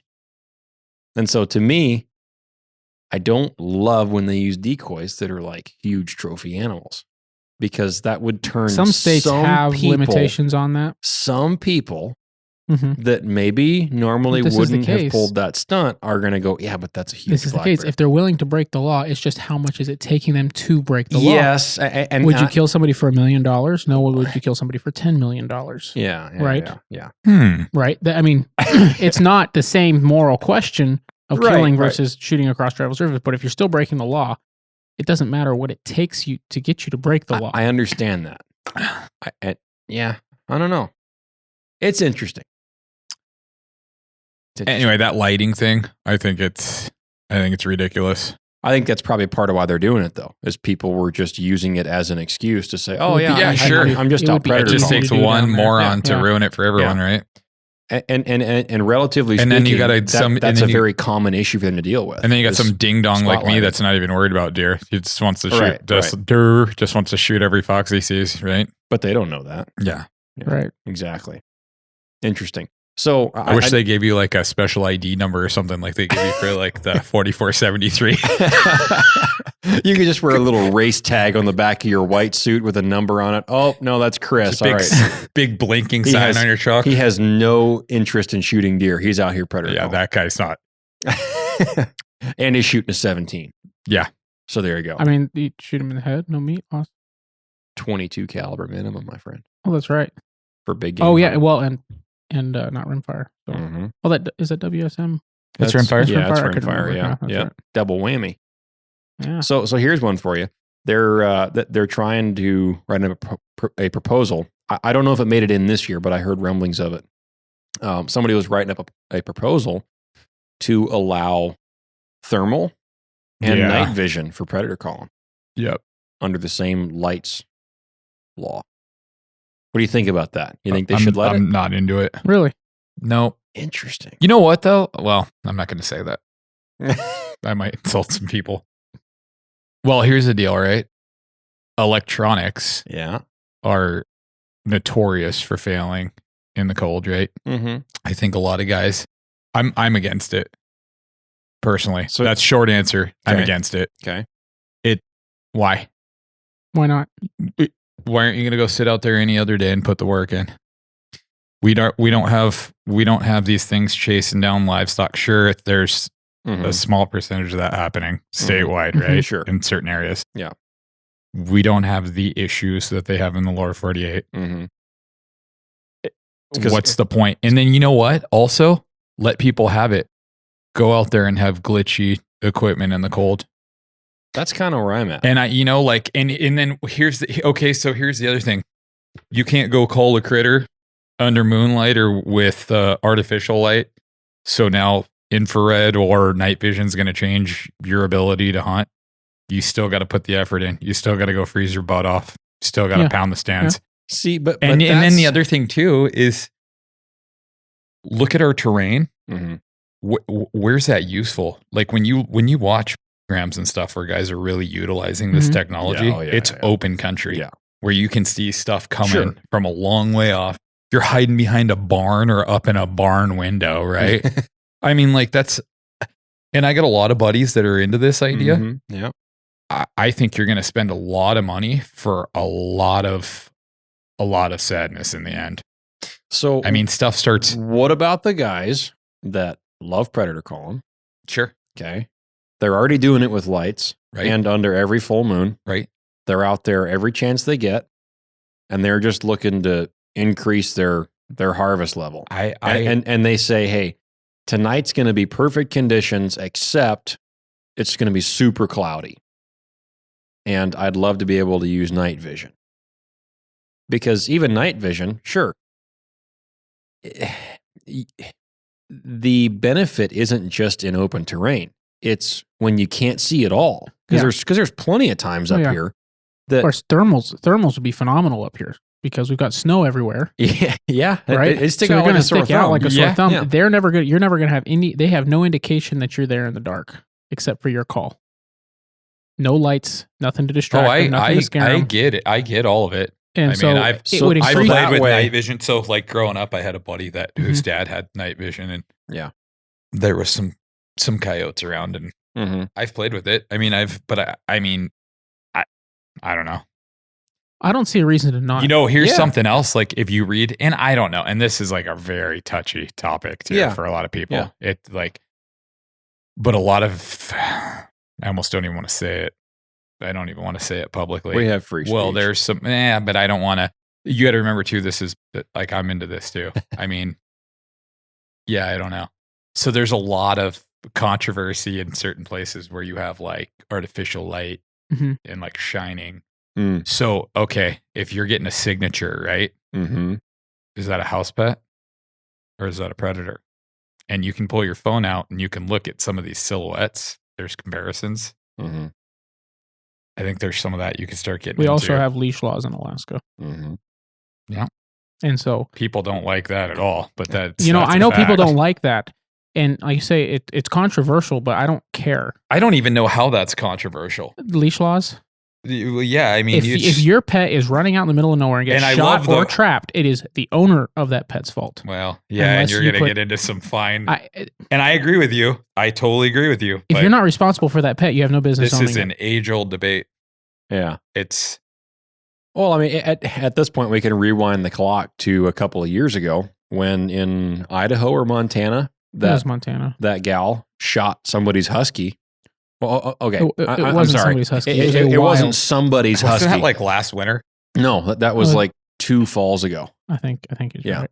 Yeah. It was a while back. But she was out hunting and she shot a husky. But it was a group of them as puppies that had been like released or something that somebody didn't want them. I saw this. And they were totally wild and the thing came in and it was acting aggressive, she says. And, it was a whole stink and, she thought it was a wolf. Whole big story. And she thought it was a wolf. She shot it, skinned it, and then posted a selfie with the skin all sprawled out in the bed of her truck and said, I got my wolf. The other thing too is even if she didn't think it was a wolf, some places that's fair chase. As far as I know, it was not illegal. I don't believe it was illegal, and she truly thought it was a wolf. Yeah, but the internet I saw exploded. It wasn't a wolf. Came out. It did not look like a wolf to us. But the internet But exploded to somebody over who's it never seen a It wild looked like wolf a before, husky. because it's a dog, right? but hold on. To somebody who's never seen wild wolves before, Or even if you've seen them, but briefly in distance. she was by herself, and she didn't have anybody else to bounce that Yeah. idea off of. Like, hey, is that a wolf? Like you and your buddy. You're okay. Well, yeah, and look at that. Perfect So scenario. if we would have been using night vision, Yeah. and we weren't under some form of ambient light. Yeah. That would have been hard. That would have been tough to pick apart. You probably wouldn't have shot it even if you could have. I mean, because it's being right and then next here's to the a other thing house. too. I don't want to shoot somebody's house pet. No. I don't want to Mhm. shoot No. some little kid's dog. I've had dogs attack me too while I've been calling. Oh yeah. And I mean, and Mm. we won't get into that. But I only, if you wag your tail, you get a pet. If you growl or you snap, Yeah. you go bye.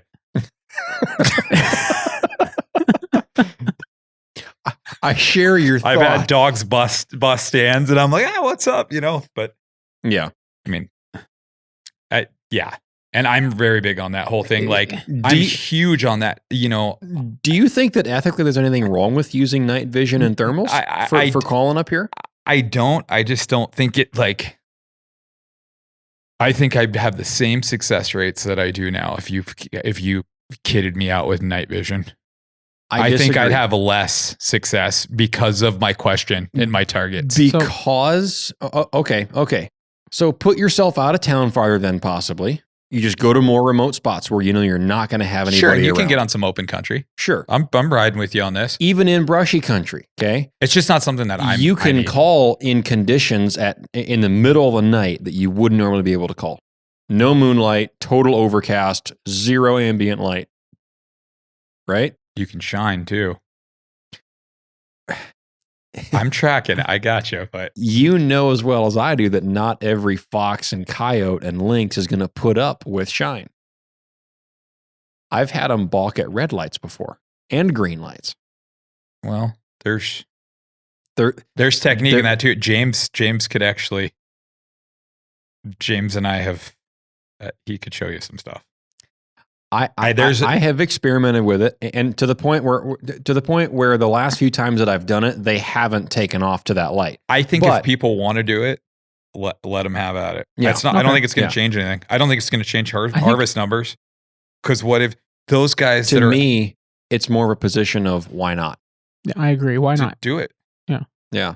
I understand. Maybe I don't want to go. I don't want to go subject a $5,000. Okay. What if you already had it though? Would you be more for it if you already had the gear? Buy me one? I might be a little. No, but more what if you select. have No. But no, I know what you're saying. What if you were somebody in Fairbanks or North Pole, or I mean, honestly, anywhere in Alaska for that matter, that you already had this stuff for other reasons? Do it. And then you were saying, "Man, I really wish I could use this." I'm not opposed to it. I just think it's. Here's the other thing too. I don't. Here's the angle. Okay. Here's the angle that it would increase harvest. Guys that haven't figured out light technique, because we've already discussed that it does take technique. It takes a lot of technique. It does take a lot of trial and error, and you're going to have stuff run in. You're going to flash them, and they're going to take off. Right. Shadows are a lot of your enemy here. It's not even so much your lighting; it's your shadow. Here's the other thing: getting stuff to stop when it's on its way out, right? Yeah. And it's casting a 30-foot tall shadow of itself in front of it, right? I mean, it's a bad scenario to get it stopped. Right. So if you're running a thermal, I just don't get. I think they should make it legal. Yeah. You know what? I'm into it to see what the outcome is. I think a lot of guys are going to go out freeze and be like, "Oh, I wish I would have bought all this." I think you're going to have a lot of guys that want to predator call like they do in the lower 48 that haven't figured out the lights game yet. I think you're going to give them a shot at it. Maybe I'm a little more old school. Maybe I'm like, you should earn it. You know what I mean? I kind of look at it this way. It's just like, what level of optic do you put on your rifle? We've talked this subject, right? Yeah. For big game hunting, right? Smart scopes, which are legal in Alaska, right? You can go all the way up into, push a button and it puts a dot where you need to shoot. They glitch out in the cold too. Real easy. We're not talking about predator hunting with these things, right? We're just talking about hunting big game, right? I think that's too far. Personally, I like the math and the dialing and knowing all that information. It makes me more confident in what I'm doing instead of relying on a piece of technology. However, there's going to be people who just don't even want to do that. They want to have, a duplex reticle, no dial, and just use holdover, right? Mm-hmm. Who think that even dialing is a step too far, Crazy. right? You encountered this? You. There's a lot of people who just I'm talking about the reticle thing, like the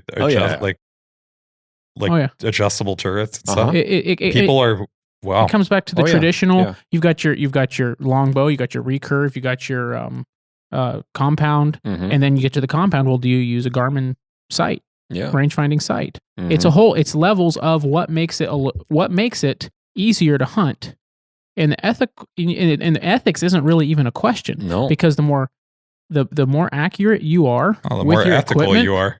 The more ethical you are. That's except that you're giving the animal a better chance of survival if you don't use those things that make you a better. That's the double-edged sword. And here. so I think it comes down to the same thing. If somebody wants to use, I think thermals would be best for up here versus night vision. Thermals are what most guys use anyway because they work so well even in places where it's not super cold. But I think thermals would be better. Like I say, you could go out when it's pitch black. You don't have to worry about shine. No question. That animal's going to probably run in and stop and give you seconds, multiple seconds to line up and take a shot that you're confident in. Most of those things have a range built in. You know what else I think you do? You get a lot more lazy people out educating animals in this situation too. That's probably. I think that's some of my bias to it. You start getting everybody. That's. But you're not going to because not that many people are going to be able to afford it. Okay. The same thing can be said about the scope situation. Yeah. And any average Joe can walk into Sportsman's Warehouse and buy Burst Eliminator 3. Yeah. I think my biggest thing is you just get a bunch of people running around at night, right? It's going to look like we're having a war. Well, it's... Or all out there sporting nods or thermals. Oh, there's a blip. Oh, no, that's a dude. Hey, man, we're sitting in here. We're already here. Oh, sorry, guys. Oh, yep, didn't see you. No, I don't know. But the guys who are lazy aren't going to go very far out of town. They're not going to find your spots. And those guys are going to fizzle out anyway when they realize that not every stand do you call something in. Yeah, or every time, every day, right? Yeah. Or even every week. Yeah. Culling is a lot of striking out. It's a ton of work. So the guys who are lazy aren't going to last long enough to... I think calling by nature of what it is, even if you do it in the middle of the day, that doesn't mean that you're going to shoot everything that comes in. Right. And then how many times are you actually going to get something to come in? How many times are you going to connect on that shot? Yeah. Right. Because I've seen guys that can shoot that blow 35-yard shots. I've done it, 25-yard shots. I was calling with somebody on a pond. And we were both sporting 22 mags, and they were both, little 10-round clip magazines. Those Marlins, right? Yeah, mine's a Savage, his is a Marlin. Okay. And we were posted up, perfect spot, calling. I don't think we were calling for 5 minutes. And on the trail that we had walked into this little pond on, comes just blasted in this little red fox. Just Mach 5. Comes in. They come in like grizzly bears sometimes. Runs. I kid you not, like from me to you in front of me, turns its head mid-stride and then just boom, other way. And now he's going probably a 10-degree angle off of 12 o'clock to the left. So almost straight away. The guy I was with, I told him, I was like, shoot. Because, it was one of those things where I wanted him to shoot something. He unloaded his entire magazine. Oh, yeah. No hits, right? And he's a shooter. I mean, he can shoot. But yeah, it's just a different situation. It's a different type of shooting. Tiny target, and it is moving so incredibly fast. I have had situations where I've had foxes in particular come in, and you try to just stop them with a little, and they just boom, gone. I usually yell at them. Really? Hey, as loud as you can. And it gets them to stop and not just bolt. Just at the top of your lungs. I haven't tried that one yet. Oh, yeah, yep. Usually I try to lip squeak them, and sometimes they'll stop, but usually they stop, and now they're looking at you because now you just made a noise, not the caller. So now their attention is on you. And that's another thing that people that that haven't called before, they don't understand that. If you make any movement at all when they're moving in and you're in their vision at all, anywhere, peripheral or direct in front of them, doesn't matter. They will pick up on it. I think a lot of guys call stuff in and they don't ever know that they called. And then their same story is, I've never called anything. You probably have. They're shifting around too much, that they're moving in their seat. Like I don't move at all. You can't. Right. Not at all. You can't. And the instant that you do, when they're on their way in, they don't stop, look at you, and then run off and let it register. They see you mid-stride of a run because they're already running into that call, right? They're coming in to kill whatever's in distress. They see you mid-stride and then just boom, they just pick up speed and just run away. I've had them do a lot of different stuff, but yeah, that's the common thing. Most of the time. I've had cats stop, like they're like crawling out of themselves and just look like, oh no. Yeah. You can just see the look like, man, I just made a mistake. They throw the brakes on. Yeah. Like, oh yeah. They get nervous, like, oh, what is that? That one I shot last night. Yeah. He came running in like a coyote. Yeah. And what I did was I was actually going to get up and move. Mm-hmm. And I paused the collar. When I paused the collar, I caught him from my right side. Oh, really? Coming in. Yeah. And he was only like 30 yards away, but he was booking it to the collar, right? And so I had to make a move, and I was gonna it's quiet. You shut the collar down, it's dead silent. So now you start shuffling to take a shot. Yep. So I kicked the collar back on to cover my positioning noise, right? Yeah. And then you could tell that he realized this isn't real. Yeah. And I just yelled, "Hey!" I'm talking loud. Yeah. And he just stopped and like did that, and it was crazy. Really? He looked at me, but he didn't see me. He like looked past me. No kidding. Yeah, and I just decked him. Huh. But I do that a lot with them.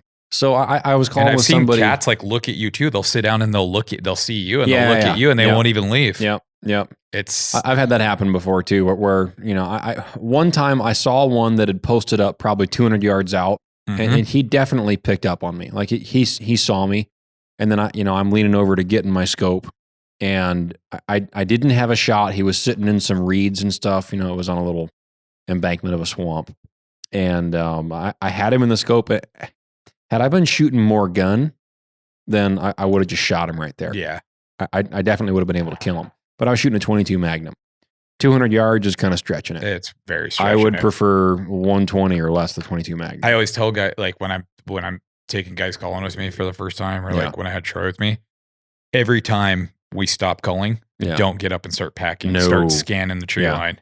You sit there for an extra 5 minutes. And I've had guys like when I was learning, like guys that were mentoring me that I went out with, I'd be packing my stuff up, making ruckus, and I'd hear a gunshot go off 10 feet away from me and just ring my bell, right? And it was someone cleaning something up that had held up out there. Yep. And animals get comfy too. They're like, oh, I'm far enough away. I'm not in the danger zone. Yeah. 200 yards is safe. Yeah. I was calling with a guy one time, and we had a decoy set up probably 20 yards away. And it was a pretty tight spot, but with a lot of travel coming in and out of there. Like predators had a lot of places to come into the spot. There were some channels through the brush that there was a lot of room to come in. But our area was relatively tight, probably 30-yard area in front of us. Right. And I was facing one way, it's two guys set up. I'm facing off to one angle. Anything that comes in between this, degree is mine. Anything from there and over to the caller is his. And so he had a better position overall. But this cat, it went from the brush, we couldn't see him coming in, to just two big bounds, like, whoom, whoom. And then he's on the collar, staring at the decoy. Yeah. And I saw him on my peripheral, and I'm like, I can't move to pivot over to shoot him. I hope my buddy sees him. And then crack, gun goes off, and the cat just dropped. Yep. But yeah, I've seen where guys won't take shots either. Like that's like somebody do something. Yeah. But those cats can be tricky, man. Like that, I've had them several times just post up where I don't even see them, and then I sit there, collar off at the end of the set, sit there and watch, and watch with your eyes first. Scan the area. Wait, and then before I stand up, get in the scope, and then get a zoomed in look at the area. I've shot more critters like that Yeah. than I have having stuff expose itself. And then even when you stand up, you still got your gun in your hand. You don't unload until you grab the collar. And the other, I've shot stuff behind me Yeah. several times. I hate it when that happens. That's kind of annoying. I've had too where you're like, you got a long walk into wherever you're going, and I've come walking back up over like the side of the road. Mo and I had that happen a couple of times. Like a cat. I had a cat sitting off my back bumper before on my truck. Oh, really? Just, sitting like 3 feet off the back of the truck. No way. Oh, yeah, and run over the freaking road and just like hauling over the road and getting over there and then just dumping them in the ditch. What's impressive off is the road. how big those lynx are. Like, and how far they can just jump and cover ground. You see that one that Troy shot? Yeah, I did. So he's never been around him. Yeah. And he was like, man, that thing was really puffed up when it came in. But when you shoot them, it's like they're all hair and no body. But lets the air out of them. Yeah, he was like, man, it looks so big. And I was like, well, it was. Yeah. Yeah. Until you deflated it. Yeah. That's a big cat too. That cat he shot, that was a huge cat. It was like a really well-haired cat. That one that I got yesterday was pretty heavy. Yeah. But it wasn't. Was that a male? I haven't even looked. Oh, really? No, I hung him up. I haven't had time to get at him yet. You let me know. I will. I know if it's Tom. He wants to know too. I'm curious. If it's a Tom, it seems like it'd be a female is what I was thinking. Oh, really? Because it was small. It was a lot smaller than his cat. Yeah. What were you going to say, His Mariah? was a hit. That what I'm getting at is his was a female. Oh, it was? Yeah, that giant cat. Yeah, I know. That was a big because that thing female. had like a Tom body. That's what I was trying to get Yeah. Yeah. Well, anyway, what I was going to wrapping back around to the optics, the thermals and the night vision and all that, right? I don't have a lot of time to get out, right? So when I do, maybe you would classify me as the lazy guy. I don't know. But when I do, if I have a chance to go out at night. You're my buddy, Mo. I wouldn't do that. Well, so I also don't necessarily I don't have the money to drop on a $5,000, which is probably a minimum for quality, thermal setup, right? Yeah. But I don't have the money to drop on that. But if I did, having, not having as much time to get out, if it is going to increase maximize efficiency, my efficiency to be able to knock something over when, because I don't have the best lighting technique and I don't have the, a couple of seasons of doing this to learn it. I just want to get out there and if something comes in, I want to have a much higher chance of knocking it over. That's where I look at it from. The other thing too, you got to get some sort of like handheld device to go with that optic because you're not scanning with your rifle. You're scanning your rifle set up. The rifle doesn't move until something steps out. You have your rifle that's set up with some kind of night optic, and then you have some sort of like monocular that's right. Yeah, goes on in front of your rifle scope. No, like you actually have something that's handheld that you're scanning with now, because you're not looking through your scope. No, but you can get kind of like a nod setup. But my point is you have two devices. Sure. So you're not just into it like No. Right. I mean, I'd be interested in it. I've been doing it a long time in the way. Yeah. So say it's pitch black. Why couldn't you be on a tripod scanning with a rifle?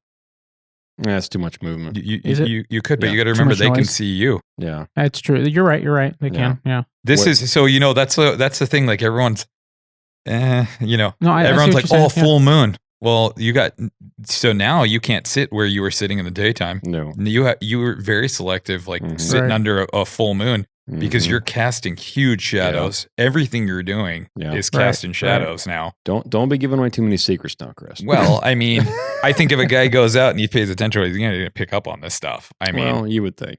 And there's times too, where you can't avoid that. Like on some of these really like high lume nights, and you got to think. I always tell dudes, if they can see you, or if you can see them, they can see you. Sure. Right. Yeah, absolutely. Now, I was doing some reading, like you see something coming across the clearing and it's like pretty dark, but there's enough light to pick up on it. You can generally see further than that animal can see till it's in a certain range. And that differs by species. Really? Mm-hmm. I was talking to a buddy of mine, and he was telling me, like, some things it's so you can see 75 feet in the dark. Yeah. Some canines can't see until they're at 75 feet of whatever they're looking at. Interesting. I didn't know that Yeah. I never heard of that. because I always thought they could just see, Yeah. Yeah. Right. Yeah. but they see better than us. That's the thing. Yeah. Within that radius. Within that range, Right. they see everything. Well, it might be like an alertness level too. Yeah, I don't know. That'd be interesting. And so, like, and that's the thing, scanning. Right. I mean, and then you're gonna have to be on Right. open country to have that advantage of distance to Right. have time to. Right. Yeah. No, I see what you're saying. Yeah. And a collar covers a lot of noise too. Right. Yeah, it does. I mean, Now- clothing noise, and it's amazing what that'll do for you. So No, I'm a nerdy guy. I like tech. I like tools. No. I like equipment. Bit of a gearhead when I can afford to be. That takes a lot of money I sometimes. think we all are. But in some ways, but some people just don't care, Yeah. right? They'll literally use whatever works. Your buddy Remy, right? Yep. When he finds something he likes, he will use that until somebody proves to him 10 times that what they have is better, and then he might switch. Maybe. I admire that. Which is usually what he and I do going back and forth. Right. We'll come on to something. You bring them to the light. And then I say, well, dude, you got to check this out. And then he'll go to it. Or it's the other way around. Or he'll finally Right. upgrade. And then I go, whoa, that's way better. And then I'll get it. Right. But My he's wi- very, very. My wife hates He that. doesn't care. So did my wife. I mean, hates that about he's me not too. he doesn't care about brand names very much, I mean, he's strictly a loophole guy when it comes to optics. but that's because of reliability. I'm sorry, with the exception of binos. Okay, yeah, he's got Yeah. the same. Yeah, which both of us are in that boat. Does he have the same ones you have or same ones I have? Same ones you have. Yeah. No. What are they? The Leica GeoVid 10x42 Rangers. Those are nice. I've Yeah, got they the are. Gen 2s, I think. They're the GeoVid HDs, I think. If Yours that are sounds- a if that step sounds up. right. Yeah. Yeah, the HD. And I know I was looking at the difference. Yours are a step up. I don't remember the model name Step of up them. and newer or something like that. Because even the ones I have, there's a newer model. Yeah. That's the same The thing. Gen just- 2 of those. Yeah, which is really nice. Yeah. But Yeah. I'm happy with what I've got. Yeah. They are a nice step up from no Rangers in the binos. That was something that I wasn't sure that I liked it until I tried them out of a client's, and then I came home and bought some. Like that was something that really helped me out a I want lot. to check them out Yeah. next time we're out tinkering. They're very nice. I want to. The ones I've got now range farther than I ever realistically need to range, but it's very nice to just be able to guiding. know Well, the distance. but for guiding a client, when I'm not backup shooting, I can just call ranges and watch everything happen in the binos. Oh, they're binos with rangefinder Yeah. capability. yeah. Oh, that's cool. That for the guiding aspect for everything except brown bears, because I'm not watching a client shoot a brown bear through my binos. I range him with the binos, and then I get on my gun, right? Sure. But for moose, caribou, sheep, anything else, I'm on the binos watching what happens because I'm probably yeah. not going to have to back shoot. But obviously, I hope I don't have to That back could up be shoot useful that. for like predator calling too. For If you're on some years. big country, if you Usually, predator calling, I just pre-range stuff, and that's that. that's what I do too. And I know that bush is 250. So anything past that, I'm Right. not shooting with this gun, right? That's usually Yeah. how I do predator calling because, like we said before, you can't move. Just like I always I always pick some features out and then Yeah. range, Yep. or I know that I'm inside my Yep. max range, Yep. right? Like just kind of from eye, and I'm you like, just can't be okay. moving that much to be able to range it and then put them down and then get in your gun. You can't use most scenarios. You can't use binos when you're predator calling. No. I've seen guys where they're just glassing the whole time, and I'm like, what are you doing? But I mean, if you're on big country, like Yeah. I have, Yeah, where yeah. I'm like, Yeah, where yeah. I cut something at 2,000 Situationally, yards and sure. it's closing, and then I'm like, Sure. okay, cool, and Yeah. you put them away, and you Yeah. Yeah, I can see nestle that. in, right? You range a tree at 300 and you say, all right, when he gets to there, He's 150. I can start shooting. Or- yeah. Right. Exactly. Right. No, the binos with I started using I had an old pair of Bushnell Fusion 1 miles. I had those too. Did you? Yeah, With the rangefinder in them? I think so. Yeah, Okay, yeah. Yeah. if they're what I'm thinking. I had a set of those and they were good, but I got them when Like they were pretty a little old. affordable. I've got them used, but new they're still expensive. They're still like a $1,200 set of binos. I think that's what I had. I think I saw them a set of them in Frontier. Maybe it was $1,100 or $1,000, but they're still an expensive set of binos. Yeah. And anyhow, I finally sold them, or no, I think I still have them. I've tried to sell them. Anybody want some Fusion 1 miles? I got a set, $400. Throw them on Marketplace. I did. Yeah, it's just the right person that wants them, right? Because the Leicas are much nicer, but they're also a lot more than $400. It's so hard to sell like any optics. Is it really? Well, yeah. Stuff goes out of date so fast. Yeah, there's that. My kid will just walk up to me with like scopes that I haven't seen in a while. And I'm like, where'd that come from? And I'm like, my wife's like, you gave him that like last year. Because I'll just give him old optics. He's got a bunch of red dots and stuff. And like, I think I took one back too. Kind of like low key snatched one back. I was like, wait, I gave this to you? Like, I didn't even notice it. I'm like, I'm going to put this on a 22. That's funny. So are you sure you don't have any nods floating around then that he has? Not that he's going to tell the world about. Let's jump to a commercial and we'll come right back. And we're back. All right, folks. We all know that one of the most common mishaps in hunting is damage to your rifle scope. Last year, I found the solution to that problem with the Stealthy Hunter rifle cover. It wraps around your scope and actions securely to protect it from getting knocked off of zero or even severely damaged. Stealthy Hunter also has a glassing pad and a wide variety of supplements for the outdoorsman, such as protein powder, CBD products, turmeric, and gut health supplements. They also make a lightweight trauma kit weighing in at just 14 ounces that includes everything you need and nothing you don't for all of your backcountry medical emergencies. To shop all of their equipment and supplements, go to stealthyhunter.com and enter the discount code at checkout, The Northern Hunter, to save on your order today. All Stealthy Hunter equipment is proudly made in the USA.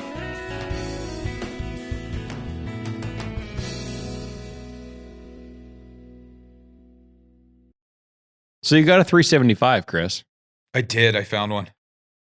Bring that mic a little closer. I got the 375 Alaskan, Ruger Alaskan. Very nice. Welcome to the club. Stoked. You and James talked me into it. Welcome to the club. I had no interest either when we started talking about this. Yeah. Well, James told me about his, and then you were telling me about yours when we were out baiting. I think I showed you mine last year at the house. Yeah, you guys kind of got me going on it. Yeah. But yeah, I think it's going to be good. It's going to be a good little bait station gun. That's the 20-inch barrel. Yep, I believe so. With the Hogue stock. Black Hogue stainless. Yep, it's got that satin stainless finish to it. I think it's stainless. Well, it definitely is stainless. It's like, but it does have that satin finish. Yeah, it doesn't have that not sheen. shiny. Yeah.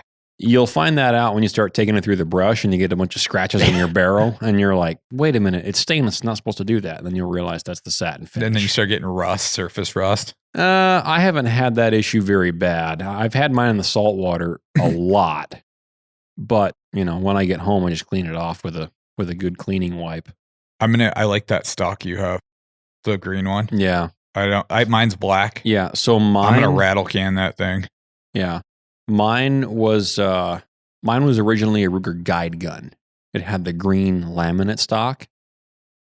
And my wife bought me that one for a birthday present like a long time ago, before we were even married.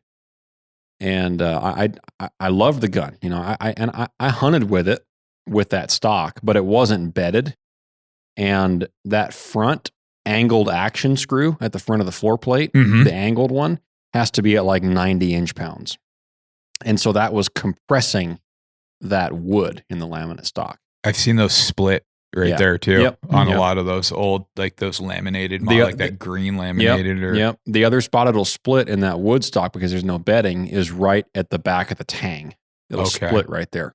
It'll start to crack like a little thumbnail chip, and then it'll crack straight back on the throat of the grip there. And then those things, that's the other thing. I don't know if those ones are that way, but I had a 77 in a 22-250 that didn't have any finish on it where the barrel sat, like in that whole channel. So you had this really good waterproof finish, like on the whole. except on the inlays. Yeah, well, yeah, and that's where Yep. your water gets, and Yep. you don't notice it. Yep. And you start getting that expansion. And Yep. So when I got that gun, I took it apart and I actually applied a wood sealer to the inside of that stock Yeah. because I was going to keep it with that stock because ergonomically, it's a really nice feeling stock in the hand. Like it's got smooth lines. It's slim. I liked the old stock. I liked the lines of it, but functionally, it scratches and dings easy, and it's just not. There's more felt recoil too with that stock. Definitely. And so I went onto Hogue's website, and for like, I don't know, $180, you can buy a pillar bedded Hogue stock for that rifle. And I ordered it, shipped it up in the mail and strapped that thing on there. And that action screw never backs off of its torque now because it's got a bedding block in there. And yeah, I believe 100% that it absorbs a good amount of recoil in that stock. Oh yeah. It's just It one big soaks recoil a lot of pad. that up. But they are surprisingly good shooting guns too. For what they are, my 375, well, actually Remington has one too. That's what we both use for guiding brown bear hunts. And the load that we've shot the most is that 270 grain Barnes TSX from Buffalo Bore. And they'll shoot under an inch groups, 3-shot groups, easily. That's not even trying hard. And that's with a 3.5 pound factory Ruger LC6 or is it LC6 trigger? I don't know. I think that sounds right. Those new ones have like the triggers improved on those new ones too. It's better than the old M77 days, but I mean, still compared to other guns that we shoot, with 1.5 pound or 2 pound triggers, it's still a pretty hefty trigger, and there's a little bit of take up. Those Rugers in that model are notorious for heavy triggers. M77. Yeah. The LC6 was definitely a step up, but it's still not a precision trigger, and it's not that it needs to be on that gun. Yeah. But even with that, it still shoots under an inch groups, which is great for that gun. And it is good. It That's for sure. shoots. Yeah. It just shoots, man. It feels good too. The ergonomics are really good. It's not as heavy as you'd think it would be. Yeah. I mean, it's not a great sheep hunting gun. No, I wouldn't haul it for that, but I mean, and you also don't want it to be super lightweight either. right. Because then it's going to kick the snot out of you. Mhm. You get a 375 with no brake under 8 pounds, and you're going to pay for it recoil wise. I mean, Yeah. you're going to be knocking snot out of your head with that. Mm-hmm. I want to put a can on mine. That'd be That's nice. That's what That's you're what saying. I want to do. Be pretty sweet. Yeah. You couldn't get one of the ones though that sleeves over the barrel a little bit because you got that big front iron sight on there. I'm not too worried about that. No. No. How long of a can are you looking at? My plan is I want to run that Ultra 7 style can. I think it's a 7-inch can. 7. Well, that's I mean, it's a lot of No. length added to that, but I mean, you're into you take something that's But like a you're already- 26-inch standard. You're already hunting shooting rifle. a 20-inch barrel though. You're kind of up to what you'd be running like a 300 Win Mag, right? Or Yeah, something yeah. like I mean, that yeah. anyway. Yeah, just over it. With more a Right. little more steam, Right. quiet. I don't know if it's quite hearing safe, but Right. I mean, it's a lot better than nothing. Yeah. I think it'd be an awesome bait station gun. Is there very many companies that make a 375 can? There's not. Well, they make cans that accommodate 375 caliber, but they don't. There's few that have that pressure rating. They're starting to come out with some. Well, I mean, you Oh, can really? find 416 cans pretty easy, or 458 cans. A 458 for sure. 416, I'm not sure about. You can find 458 cans Mhm. for and obviously for higher pressure. But I mean, a 458 can is not going to do a 375 all that good. Well, yeah, It's not as efficient. Yeah, it's weird though because I put a 30 cal can. I put that Thunder Beast Ultra 7 on my 204, Mhm. and it sounds like a 16 penny nailer. Yeah. And you're talking 30 caliber on a 20 caliber. yeah. So something I heard about not too long ago, I think it was James and I that were talking about this. He said that there are some companies, I forget which one he was talking about, but you can put a different cap end on the can. A lot of companies. And so you can have make it a something like that. smaller exit hole. Yeah. So if you buy, say, a 375 caliber can, but you want to put on your 300 Win Mag, You can tailor it to something smaller. you can Yeah, you can put a different cap on it down to 30 caliber so Huh. that you're not just blowing all that empty airspace out the end of it. I wonder how that works with like all that dead space between the baffles. Like if how much that really mitigates that. I mean, I think it does. Still does a decent job. I mean, yeah, I don't know. There's guys. I mean, everybody's seen the videos of the finding the oil filter that screws on, right? Yeah. Uh-oh. Can't talk about that. I haven't seen many videos about that. Really? but No. Really? No. Are you being serious? Oh yeah. No, they're all yeah. over the Oh, place. that's like a huge thing. Like yeah, before really? before that was like the glory days. You Like could the Yeah. redneck can. go, But, totally. I mean, think You about could all go that is. run by Napa and outfit your setup. Right. There's all boy. kinds of information. I'm sure there still is, Uh-huh. but there was all kinds of information on the internet about what filters fit what threads and all that kind of stuff. Huh. And but all that is you've got basically. I mean, think about like a filter. Like you've cleaned out vacuum Yeah. cleaner filters like in a shop vac, right? That's Mhm. what the inside of an oil filter is basically. Mm-hmm. It's just all those baffles, not circular baffles. The But- technology's come a long way. But It's definitely not. Yeah. you throw an yeah. oil can on there, and you've just got you've got a diameter size hole in the end that you shoot in it, Mm-hmm. and then you've got that space with. I don't know with that I a would want to sound- shoot that hole in there. I'd that- probably want to drill it. Yeah, that's like That's what what a lot of everybody people do. And then you really have like Really? that Oh, yeah. exact fit. Oh yeah, You're not going to blow up your gun doing that? no, It it's off the seems- barrel. Man. No, I mean this has been done by those who have preceded us several times. Oh yeah, Interesting. oh yeah. No, it was a big deal. I'm sure there's still videos on the internet, but gotta get on Rumble. You can find some there probably. No, but I mean that's I'm definitely not saying to you say- should do that. I'm You not also saying got you one, should. yeah. No, definitely not. But I'm just saying that actually worked quite well. Not as good as obviously a real good silencer will, but if that works, then the Suppressor. baffles. The other thing too is then your Suppressor. like Thank you. sights don't clear that, and your Right. optics don't. You have this Yeah, big yeah. cumbersome right. Fram oil filter on the end. No, you don't want to use Fram. The best ones I found to use. No, I'm just kidding. It's the Wicks. Well, and that's well, I don't know what we can say and what we can't hear, but like that's guys were like, yeah, probably wouldn't go into that too much, but the guys were doing other things too to create this. Mhm. Yeah, it's not something I know really anything about. I mean, There's- I obviously I've heard about it, but I haven't The technology is haven't done any amazing now. homework. I run that little 22 can on Yeah. that 17 WSM, Mm-hmm. and it gets rid of a lot of that. I'm sure. Boom! You Oh, still get yeah, that I'm sure. supersonic crack. Right. Like you can hear that bullet. That snap. Yeah, Yeah. it's- Yeah. So I have a Ruger 1022 that I want to buy the Desert Tech bullpup stock for. Desert Tech makes a bullpup stock for it. No Shortens the thing kidding. down to like 24 inches.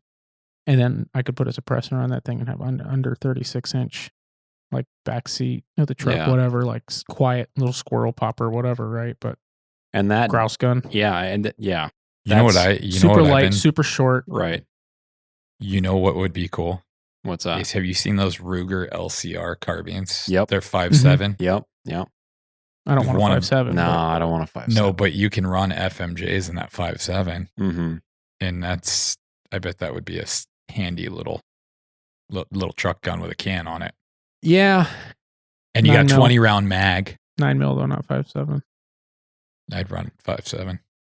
I actually have a 5.7 pistol that I put that can on. It's awesome. I For think grouse Dalton and I stuff. both are coming from the same Yep. source on the 5.7. Yep. Yep. What's that? It's very disappointing. It's very underwhelming. Garand thumb. Yeah. YouTube. Well, if you start putting in a 16-inch barrel, things change a little. Huh. If you look it up. I know I've seen some videos with it even in the longer barrels, and it's just not. It's very underwhelming. Well, yeah. I mean, it's a tiny little round. And if I'm going to carry a carbine, why not be a 9 mil? How heavy are Be those the same bullets? as my handgun. How heavy are they? Yeah. I think you can get up in like 40s and stuff. Yeah. So you're talking like it could stretch out far enough to be a good fox gun? Oh yeah. I mean, that would. I don't be bad like as 'cause far you're as slow, yeah. accurizing it. I don't know how well they group at distance Yeah, and stuff, yeah. but Because at the end of the day, it is it'd be handgun cool. But ammo. it's 20 rounds. Right. I mean, and you think about it, you can get FMJs for it. Right. I don't think I'd do it. Like if I had like money to throw around it, it'd be cool. Yeah. I had one at one point and I traded it. You had a 5.7? Yeah. Well, I had the 5.7 carbine, the Oh. Ruger LCR. Oh, really? Yeah. No kidding. And it didn't even dawn on. I traded it for a 22 250. And it didn't even dawn on me. I'm like, hey, that would have been slick. And then I'm like, I could have put my can on that. And then I had this 22-250 wasn't threaded, right? And it like, shoot. Throw that on your lathe at home and thread it yourself, Chris.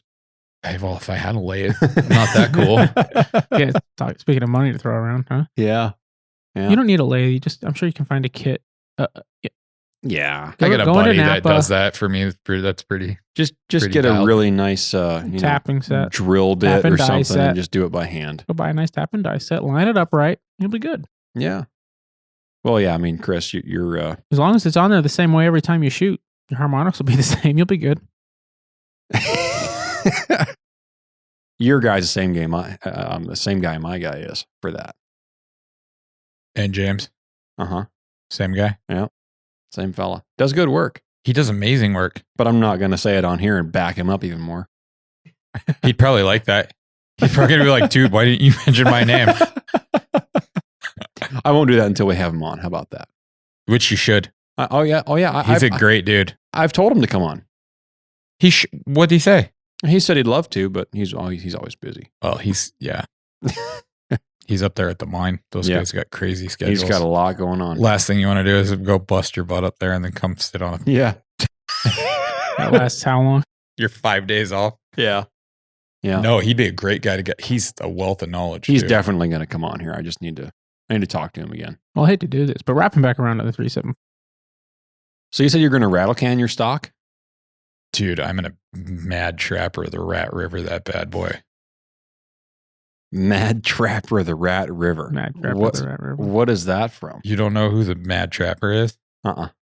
Dude, you need to... There's somebody up here? No, dude. This guy was an outlaw.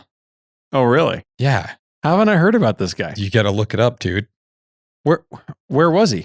I think he was in Northwest Territories, is where Northwest Territories. 1930s, something like that. Yeah. No kidding. Yeah, dude. He did all kinds of crazy stuff, like eluded the law and little backcountry Canada felony going on. Dude, you should look it up. Could you pull it up and do a little brief on Mad it? Trapper of the Rat River. I'm sure. They made a movie about it. Did you ever see the movie? No, I read the book. What's the movie called? I think The Mad Trapper of Rat River. I'm just going to Google this. The book is so good, though. I mean, you brought it up, Chris, but most book recommendation of the episode is Mad Trapper Rat River. Dude, it's quite a story. This is quite the fella here. It's pretty incredible. He died in 1932 in February. Check out how he died. There's a 23.5-minute YouTube video about him. The Mad Trapper at Rat River, Canada's largest manhunt.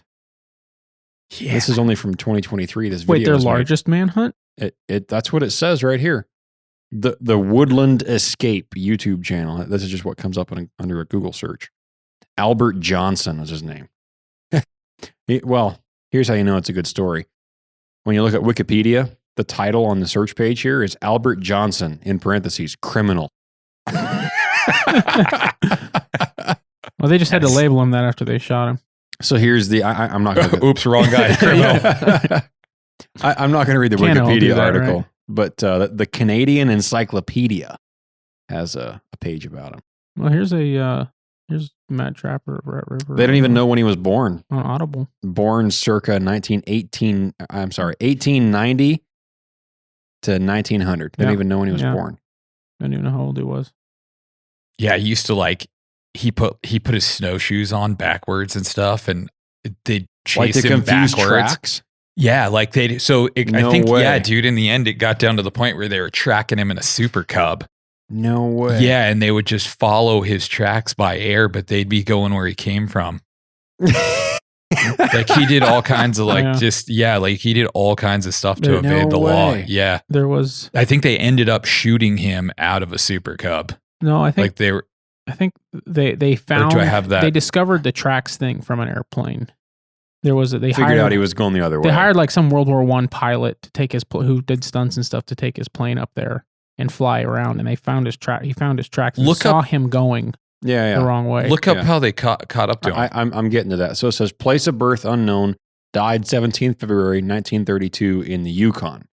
Mm-hmm. On December 31st, 1931, a constable a Royal Canadian Mounted Police constable investigating a complaint about trap lines was shot and seriously wounded by a trapper living west of Fort McPherson, Northwest Territories.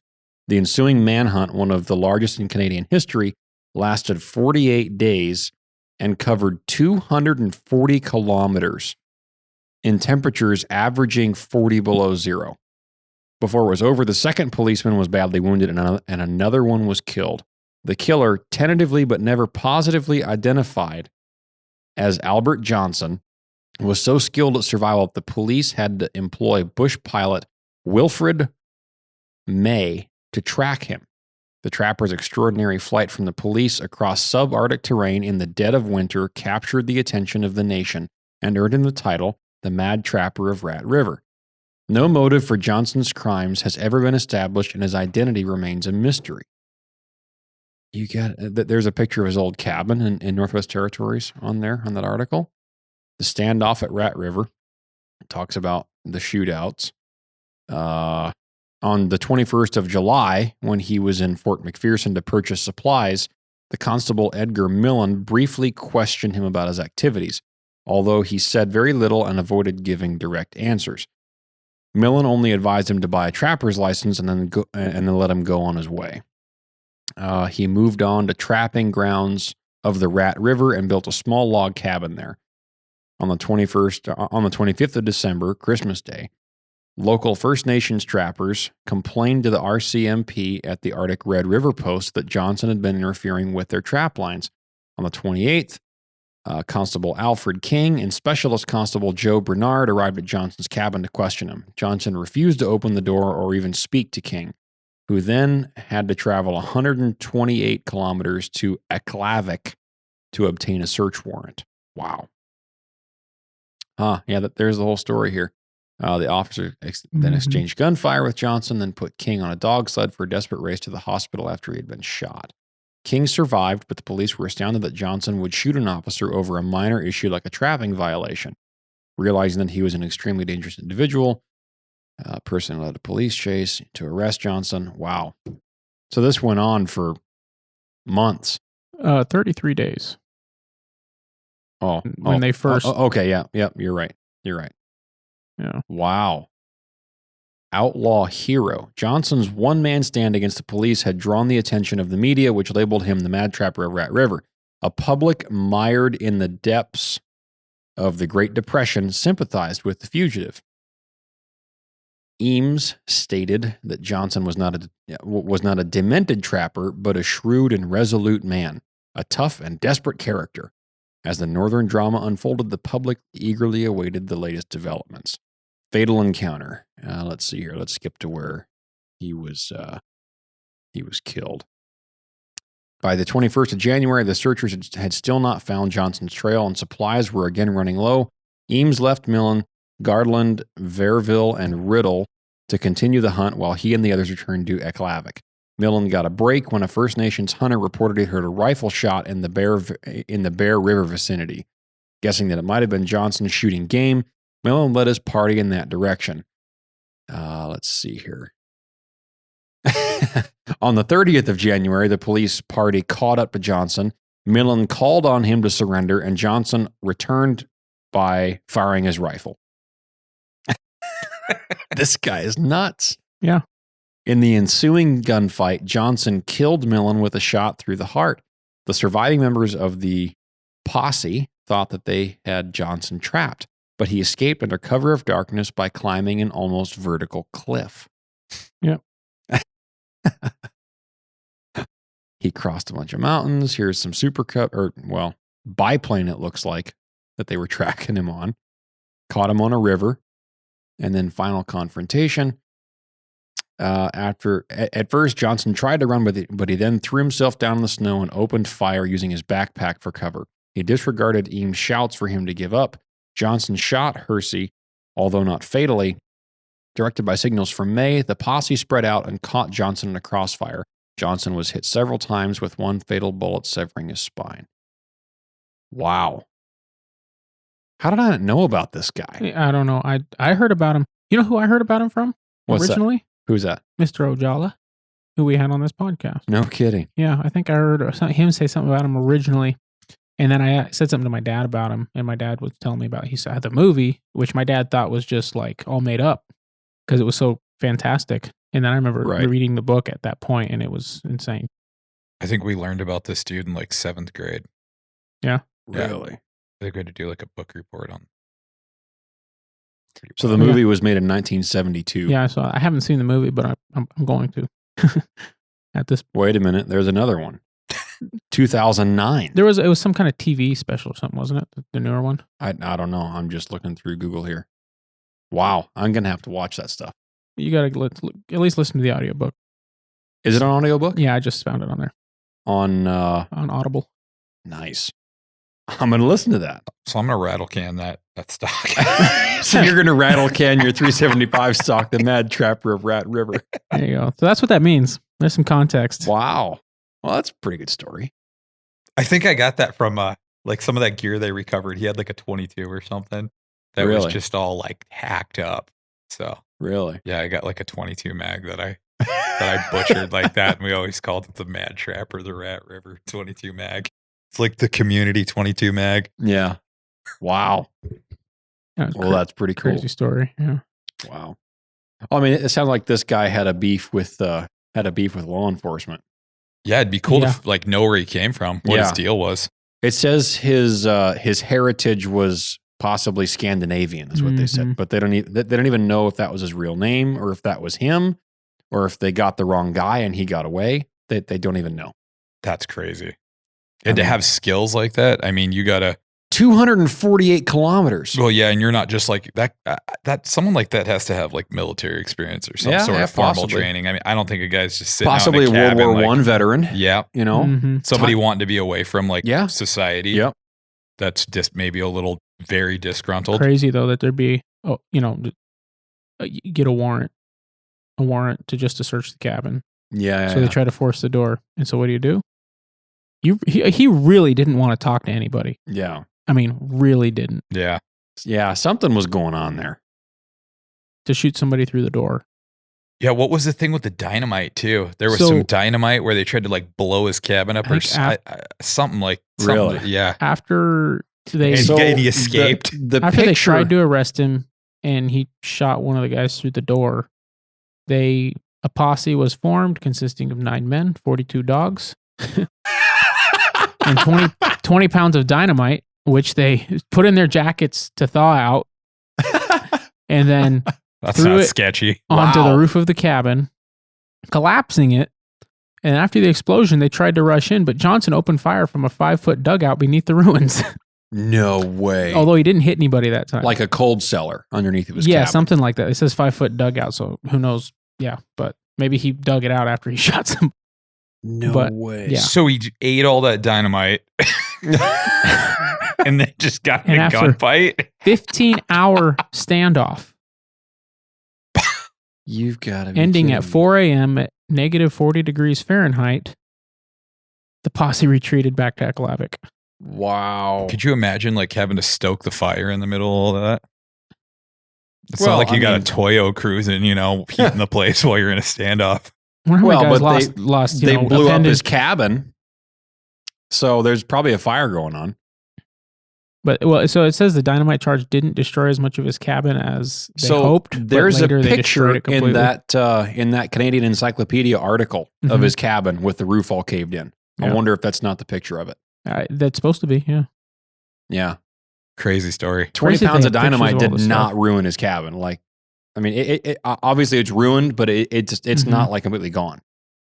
It's all caved in. That's some serious dynamite. I mean, if you look at some of that must have been bunk. Yeah, must have been cold, wet. Yeah, yeah. The condensation from sitting inside somebody's jacket to thaw it out. One stick worked. One out. He had over $2,000 in American and Canadian currency on him, as well as gold. Yeah, that's a lot of money for 1932. Yeah. Something's going on there. Yeah. Interesting. Well, here's the question: is he the last of the mountain men? Like of that era, of like that reclusive, I don't want to talk to anybody, like the Jeremiah Johnson days? shoot, imagine how many dudes there were like that they didn't have to go track down and kill. Yeah. Well, Yeah. What about?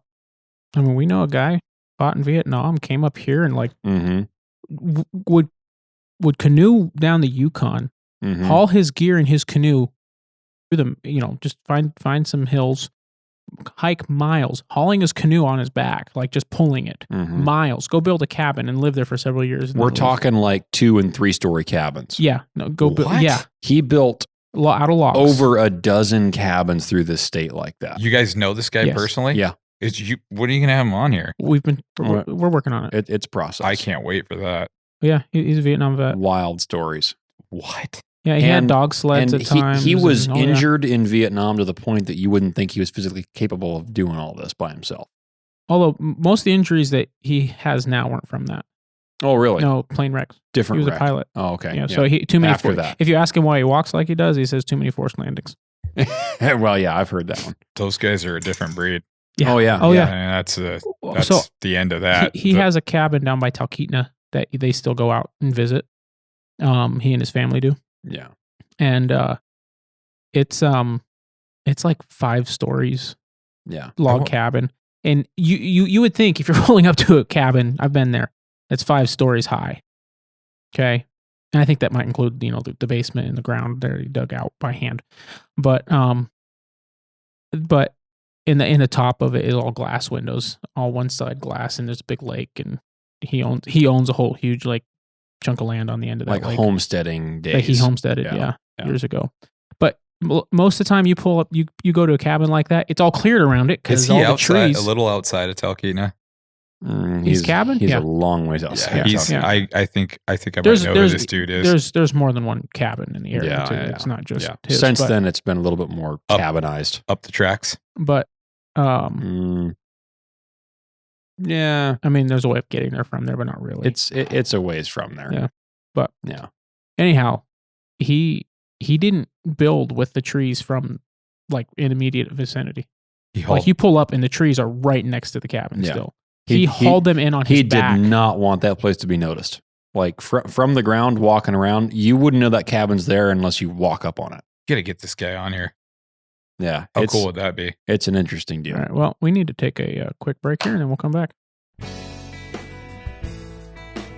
All right, folks. We all know that one of the most common mishaps in hunting is damage to your rifle scope. Last year, I found the solution to that problem with the Stealthy Hunter rifle cover. It wraps around your scope and actions securely to protect it from getting knocked off of zero or even severely damaged. Stealthy Hunter also has a glassing pad and a wide variety of supplements for the outdoorsman, such as protein powder, CBD products, turmeric, and gut health supplements. They also make a lightweight trauma kit weighing in at just 14 ounces that includes everything you need and nothing you don't for all of your backcountry medical emergencies. To shop all of their equipment and supplements, go to stealthyhunter.com and enter the discount code at checkout, The Northern Hunter, to save on your order today. All Stealthy Hunter equipment is proudly made in the USA.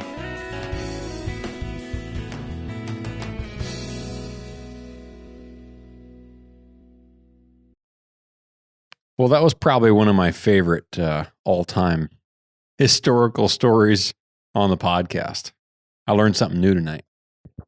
You did. That's pretty cool. Pretty wild. Makes me want to go home and make a stencil of that on my 375 stock. So you can't steal my idea. Well, you already have it Well, on it could one. be our thing. You know, Yeah. that's cool. Could be like the gang. That's pretty wild. Whoa, now there's one. What's that? The Mad Trapper Gang. What? The Mad Trapper Rat River Gang. I really don't want to end up in the same situation he was. I mean, I'm not saying I couldn't go farther and kill more before I was taken, because I probably could, but Wow. Jeez. All right. Well, now that that's on the record, All right. here's something else for you. In conclusion for this week, did you guys hear about the king salmon issues? I mean, they've been going on for a while now. Okay. Great. So you guys are aware that the king numbers are obviously pretty low What? as of the last couple of years, right? Now, Chris, you've got this look on your face like this is a conspiracy theory. No, yeah. Okay. We'll get to that here in a minute. Here's something that popped up. The Wild Fish Conservancy has petitioned NOAA, NOAA Fisheries, to list Alaska king salmon under the Endangered Species Act.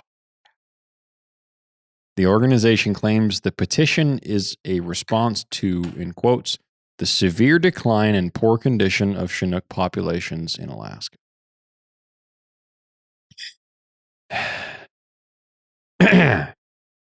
Did we see this one coming? I'm surprised it wasn't sooner. Yeah. So the king numbers have been down For a while. for a number of years now. Yeah. There's another one here. This is the Washington Post. The Yukon River in Alaska is running out of salmon. Sorry. There's many things that are affected that are affecting the decline in salmon, from warming waters to disease. But I think one thing that we can fix is the commercial fishing and the bycatch. So this is from an individual who also chairs the Yukon Intertribal Fish Commission, which formed in response to low salmon numbers. So let's hit this from two angles. Okay. And there are holes in all these theories, as normal, because they're just theories at this point. We have some facts, but from a very short amount of time. We have all these electronic fish counters, the sonar, Mm-hmm. and we know how many are being caught commercially in like the Copper and in Bristol Bay. Situations like that, right? And recreational and, but people like you and I haven't been able to keep but one king out of the Copper per household for a while now. But just a few years ago, that was not the case. You could catch, I think it was 2 You still have, per individual, I believe. I think on a dip permit Yeah. in certain parts of the Copper, Mhm. you can keep 2. Okay. But Well, that's, I'm tracked. Whatever the case is, it's severely cut down from what it was. Mm-hmm. But we don't know exactly how many there used to be either, right? Because the sonar thing is Mhm. not that old. Say it's even 10 or 15 years old, which I don't even think it's that old. But say it was 10 years. That's still a micro view of the overall numbers historically. So the bycatch thing is interesting. You're familiar with that. Oh, yeah. All the trawler bycatch that is fishing for other fish out in the ocean, not in the rivers, obviously. Dolphin safe. And they are pulling up fish that they're not even targeting. When they come up in the net, they just throw them back overboard. Yeah. And a lot of them don't make it. They're up and out of the water for a while on the net sometimes, that they're as quick as they can be. But some of them die in the net. Some of them die when they go back. It's part of commercial fishing. Right. So there's that angle. There are a lot of petitions to stop trawler bycatch. And even people that have talked about saying, well, whatever comes in your net goes in your net. And you need to just be able to keep it and kill it. But it needs to count towards the limits, Mm-hmm. which that makes more sense, right? Mhm. Because you're not going to be able to control what fish go in your net. Right. Bycatch dies. Yeah. Basically. That's the point. Bycatch dies. It gets ripped out of the net and it dies. I think a lot of it's usually dead before it even Yeah. gets pulled. Yeah, I mean, yeah. it's Yep, just yep. from being stagnant. And Right. But they're not allowed to keep it. Right. So it gets wasted. So it gets thrown away and wasted. yep. Instead of Going on harvested, somebody's table. cleaned, and then counted against the commercial limit. Mm-hmm. So I support that angle, but that's not the whole problem. Now here's where the holes come in the theories. Warming waters. The whole global warming idea. Where are you at on that? Me? Yeah. You buying that? Global warming?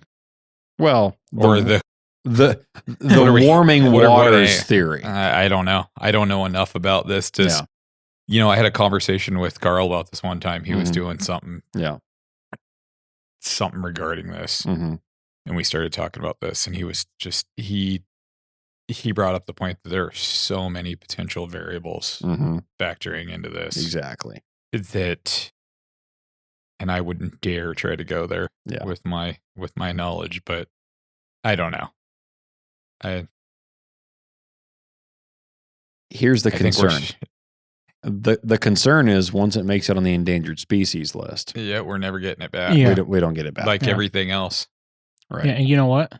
When it's So- on the endangered species list, everybody else is still fishing them, and we're not. It's still going to get in Oh, yeah. bycatch. Yeah, you get to Oh, go and it's buy still it gonna at the hit store bycatch, now. yeah. Yeah. You get to go buy it at the Mhm. store. Yeah. It's pretty interesting. Pretty interesting. You guys should have him on here one of these times. He's got some pretty good perspectives. I'd and like stuff. to. We've had talked some about long that. car rides talking about this kind of stuff, and it's a lot more complex than Yeah. than Well, that. and that's what, I think we've mentioned this before about the trawler thing and the salmon population in general, but it's not just one thing. It's never just one thing. It's not the water's too warm. It's not just bycatch. It's not the Japanese commercial fishing that interferes in our waters, supposedly, It's a combination. or Chinese. It's a combination of everything. It's every little thing adding up over time. the Mhm. salmon fishing, the Chinook, Yeah.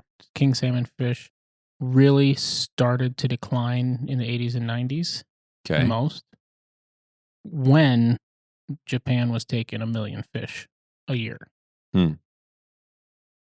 That's when it really started to decline. And I don't know if they're still doing that, right? If they're still taking in those massive harvests. I mean, maybe not though.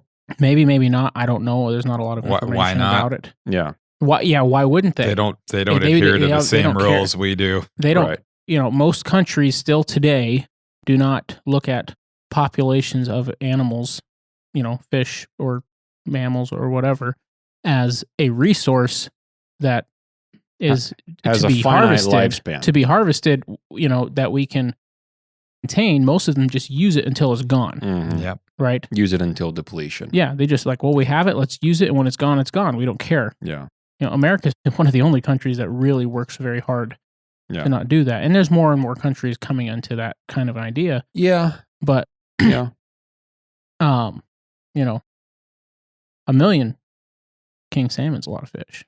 Yeah. That's a lot of fish. And I don't know how many there are. They believe there are that exist, and I don't know all those numbers and how many there were in the 80s versus now. Mm-hmm. Obviously, there were a lot more in the 80s, but there are also a lot less people in the U.S. Mm-hmm. in Alaska fishing them.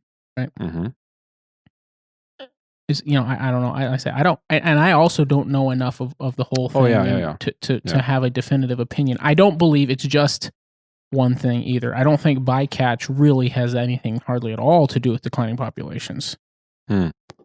We harvest. The U.S. harvested like 1.4 million. I think it's irresponsible. And I think that if you're going to tackle the issue in general, I think it's irresponsible to then it needs throw to them be away. addressed from every angle.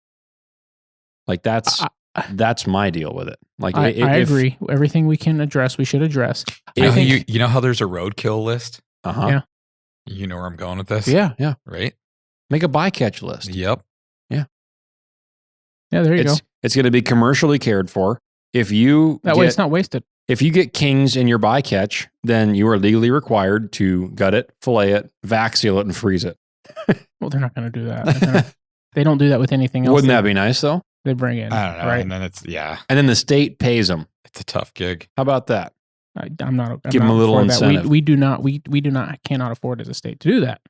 We already have budget problems. That's not a good option. Well, on but the they're going to table. give us all $15,000 PFDs this year, and then no more in the future. I'm just kidding. I mean, that's a rumor. That's a whole nother topic. That's a rumor. That's outside of our. Isn't that crazy too? I don't want to talk about that right now. You know how many people are for that? I'm it's sure ridiculous because they want money now Yeah. and they don't care Yeah. about the resource in the future. You do the figures on that 60 there's years enough out. money in the PFD right now to give everybody in Alaska $100,000. Has to be. It's not quite like There's that, millions but in that's there. That's not the way it works. but we're not Right. getting into the PFD. We're talking about king salmon. Oh, but you're Okay. talking about the state of Alaska's budget. I though. said the budget because it was an issue that would have impacted salmon. What you're saying, if they just did salmon on a list like they do for moose, right? right. Where when king salmon, when these commercial fishermen come back and they have a bunch of king salmon that they did, instead of throwing out, they just separate at the dock. Right. They turn them in Yeah.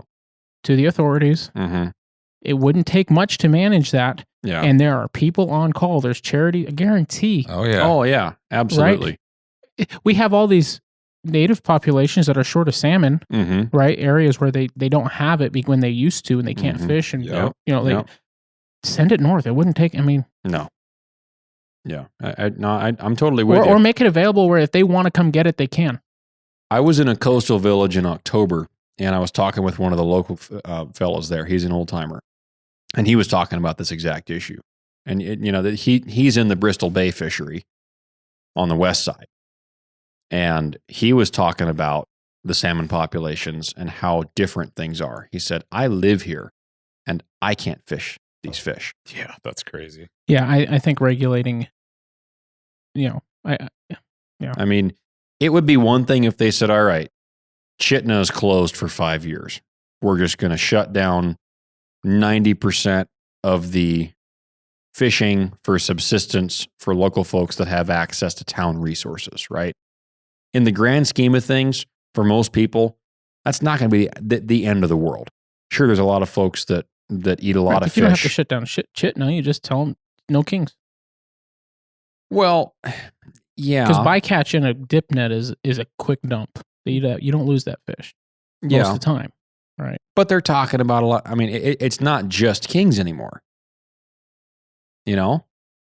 Primarily, it's kings. Yeah. Everything else fluctuates. They come, they go. But there's villages on the Never- Yukon that don't even have hardly a good run of anything except dogs. Right, because they were primarily kings, is what they would get. It's not that there's a huge shortage of reds and silvers. Yeah. There's not. Well, but on a micro scale, if you wanted to just give every fish every fighting chance to live, you would think that the last thing to go would be the village subsistence use. That's how I would look at it. You know, right? I think the thought process behind the village subsistence use is, okay, the fish have made it upriver. Mhm. Let them get up there and spawn. Yeah. Don't catch them before they're spawned. That's last minute. Yeah. And so instead we're catching them in the ocean before they even have a chance, right? Yeah. So I get it from that perspective. Once they've made it that far, they've got a much better chance of getting up there. Right. So if we regulate it makes sense from that perspective, Mm-hmm. And the amount of money and the amount of fish that would not be caught from commercial Mm-hmm. fishing that you would have to stop to make Yeah. the impact that not catching the fish on the rivers would have. Yeah. Yeah. I think it's a pretty complex issue. It Yeah. is. I It think really it's is. outside of our And I'm not trying to make, our expertise. Definitely. pull a stance on it necessarily from any direction. I think this is just know- why it hasn't really been mitigated Yeah. as of now, because there's so many factors. That's the problem, though. And everyone's pointing the finger. Right. That's the Right. whole deal. Yeah. Right. Everybody has their one reason on why they think it's on why this problem exists now. Yep. And really the problem is we haven't all come together and said we have a problem. And who's going to figure it out?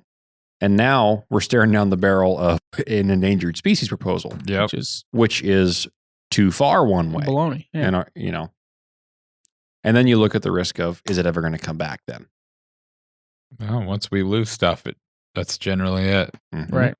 And They're okay, real into that. and we're seeing this on a lot of different Well, the other scales issue- for Oh, big game as We're well. seeing it a lot lately. And this is another issue with the endangered species thing. Yeah. Is there is a tremendous amount of mining and things like that in Alaska. Yeah. Forget about Pebble Mine. Forget about Right, it right, right, now. Right. That's a hot button issue that people are one way or the other on. Okay. Well, yeah, and that's But- not going to happen. Yeah. Right. But forget about Pebble Mine. But just think of all the other mining and road projects and everything else that's going on in Alaska. Not the hot button topics, not Ambler Road, none of that big stuff, but all the stuff that's happening all the time. Yeah. That's part of all of a sudden when you have an endangered species that spawns Mhm. in that area Yeah. or that just swims through that river, Yeah. right? Are they going to shut down Chitina because king salmon swim through there because they're endangered? As soon as something's endangered, all of a sudden the federal government now has power to step in and stop industry, to stop whatever they want. That's what I'm for saying. that problem. It's Recreational use. That's all what I'm kinds of saying. stuff. Right. That's exactly what just I'm like saying. they do for is grizzly bears. If and it for goes wolves to and everything else. endangered, then is anybody going to be allowed to Right. go dip net in Chitina? And pardon my, I don't really care that much about a field mouse, but they shut stuff down. Huge industry gets shut down or stopped over the fact that they discovered a field mouse they thought didn't exist anymore. And they discover it in this one field, and now they shut down every project that was supposed to happen there. Yeah. Because there's some species of field mouse that, it's not balancing the ecology of the place anymore. It doesn't really matter that it exists, in my opinion. Mm-hmm. I don't know how you guys feel about that. I really don't care what people think about how I feel about this stuff if you can't tell. Yeah. But It's I know interesting. Mr. Old Cal wouldn't agree with me. Yeah. He wouldn't at all. But that's really Well, if there's a reasonable way we can do something to save something, we should. and to play But at some point, the opposite of your, opinion about the field mouse thing is, well, why does a smaller animal not matter if a bigger animal does? Well- What gives something value to you? That's where they're going to come from. so balancing the conservation, right? Mm-hmm. Why are they reintroducing wolves? It's not just because they want wolves. Because they want wolves to roam the landscape and it's this romantic idea. That all has a part to it. Mm-hmm. But the whole idea of conservation and reintroducing wolves is rebalancing what we messed up when we killed all the wolves, Yep. right? And when that actually is properly rebalanced, and it takes a lot of time, it worked really well that way for a long time. Mm-hmm. And there Yeah. were deer and there were elk. Now all of a sudden these elk haven't had wolves for 50 years, and they do again. Yeah. So it's this new predator on the landscape to them, Yep. right? And that's why they're seeing all these population Lots problems. of food. Right. But if you don't have wolves, what can run rampant and kill everybody's pets and a whole bunch of deer that the wolves didn't kill? Coyotes. Coyotes. Yeah. And so you put wolves in it, it'll cut down the coyote population far more than no matter how many predator hunters you want to put out there. Right. Yeah. Right. Right. So that's where a bigger game animal, Well, and then there's a field issues mouse surrounding that. You start taking Right. predators out, and you're running the other way. I mean, Mhm. it's Right. And then you It's- run overpopulation. I mean, and there's Yeah. yeah. But this is what I said with the field mouse. The field mouse doesn't affect any of that. Right. Now, Right. I'm sure it affects the bugs in that field, right? But a field mouse doesn't affect me. Yeah. As a human, I believe the humans are, God created us special. Mm-hmm. We're different. Yeah. We have dominion over the animals of the field, and we should manage that. But it doesn't mean that a field mouse is worth shutting down massive industry and Yeah. jobs over. I definitely see where you're coming from. It's something that I'd like to hear from somebody who's really on the inside That's where I'm about at the on whole it. fish topic. We're Right, underqualified right. because to well, get yeah, into this absolutely. completely. I'm not saying that I think king salmon are worth saving. Yeah. I just don't think we're at the point it's worth the Endangered Species Act. That's the only opinion I have about it is I don't want it on the endangered species list because that introduces a whole new can of worms. It does. And judging off of the standard that has been set now with federal overreach on Alaska, Yeah. that is getting more and more dangerous. Absolutely, the federal government wants control of as much as they can have. It's been a lot in a short period of time too. That's not even a question, even if you're not for Alaska hunting. Right. You can look at the statistics from the last 4 years and how much Yep. land has been shut down. I don't remember what position she holds, but remember all the Secretary of Agriculture or Secretary of Secretary of the Interior, or Interior something. or somebody who worked for the Secretary of Interior or something yeah. like that I don't know. had a history in college of spiking trees before before forest Before logging. before logging, right? Yeah. Logging is a renewable resource. And that's who got the nomination And- from our president. Yeah, and there was all this stuff up. There was some stuff about that. Like Mhm. if she was willing to do that, that's a very, very dangerous thing to do. Yeah. Right? You put people's lives at risk. So when why you do wouldn't that. somebody like that say, all right, where can we close down hunting? Because I don't Right. like that either. Because they are anti hunting. They are so many people like that, or anti-hunting, Mhm. anti-anything messing up nature, interfering with nature at all. They want us all to live in the big cities. See, okay, this brings up a really, really interesting point. Okay, I enjoy listening to that Bear Grease podcast with Clay. Mhm. Okay, and Clay did a little series about the American wilderness here just real recently. Yeah, I saw that. I haven't listened to it. It's a good series. I don't think I've listened to the last one yet, but it's about what is the definition of wilderness. Yeah. And that's very individualistic. To some people, a wilderness is a place untouched by man. To others, a wilderness can Smoky be Mountain National Park. Yeah, a Smoky Mountain National Park where they can just drive, be out of the city, and that is a wilderness area to them. Where you go walk a paved hiking trail. Yeah. Blew Yeah. my mind. Yeah, Went down there on my honeymoon. We're going, hey, let's go find, here's a hiking trail. Let's go there. and it's paved. It's paved. Yeah, got signs everywhere. I see a deer, like, right? So I'm like, okay. Like, I'm like, it's a white-tailed deer. Yeah. My only experience with white-tailed deer is hunting them out of a tree stand in Ohio. Okay. I'm seeing this deer, like, if we're as quiet as we can be, it's not looking at us as we walk, we have a chance of getting closer, right? Turns out we could have almost petted the deer. It made me upset. Because But these see, deer to were you- so used to people. To you, that's not wilderness. No. But as somebody that lives in downtown Nashville and wants to go out in the backcountry somewhere, I say backcountry very loosely, but to them, Smoky Mountain, is it National Forest or Smoky Mountain National Park. National Park? To them, that's their wilderness. To us, wilderness is like, I don't know, the Brooks Range. It's the farthest mountain range away from us, mileage wise, Those out in the parks middle are of nowhere. Those parks are like theme parks to us. Yeah. 100 yards Yeah. out of off my back step is more wilderness than Smoky Mountain National Park. It is. I've gotten lost in my backyard. It is. If there's a moose back there, guess what? It ain't going to let me walk up to it. No. It's going to be gone. No. Yeah. Yeah. Guess what? I see fox run behind my house. I should just be predator calling out my backyard, huh? Yes, you should. I've seen fox multiple times I don't know why you're not. But because of dog. but I guess just To don't shoot that the dogs, note, though, right? Don't shoot the dogs. to that note, what is a wilderness? Yeah. And so if and this is the devil's advocate part. If I was anti-hunting and I was elected to a position to oversee all these natural resources, where would I look to start to make an example of how I want this trend to go? Alaska. I'd go to Alaska and Yeah. I would say, hey, we have a lot of federal Right. land here. Yep. Let's lock this place up If you because could do it in Alaska, you could do it anywhere. yes, And Let's- why not start? Why let's not make start an there? example out of the Yep. big guy. Yep. That is the place for everybody else in this country Yeah. that really knows what wilderness is. Let's lock up that place Yep. so that it's that much easier to lock up Idaho, Well, and this is- Montana, Utah, Nevada. This is an anti-hunting administration.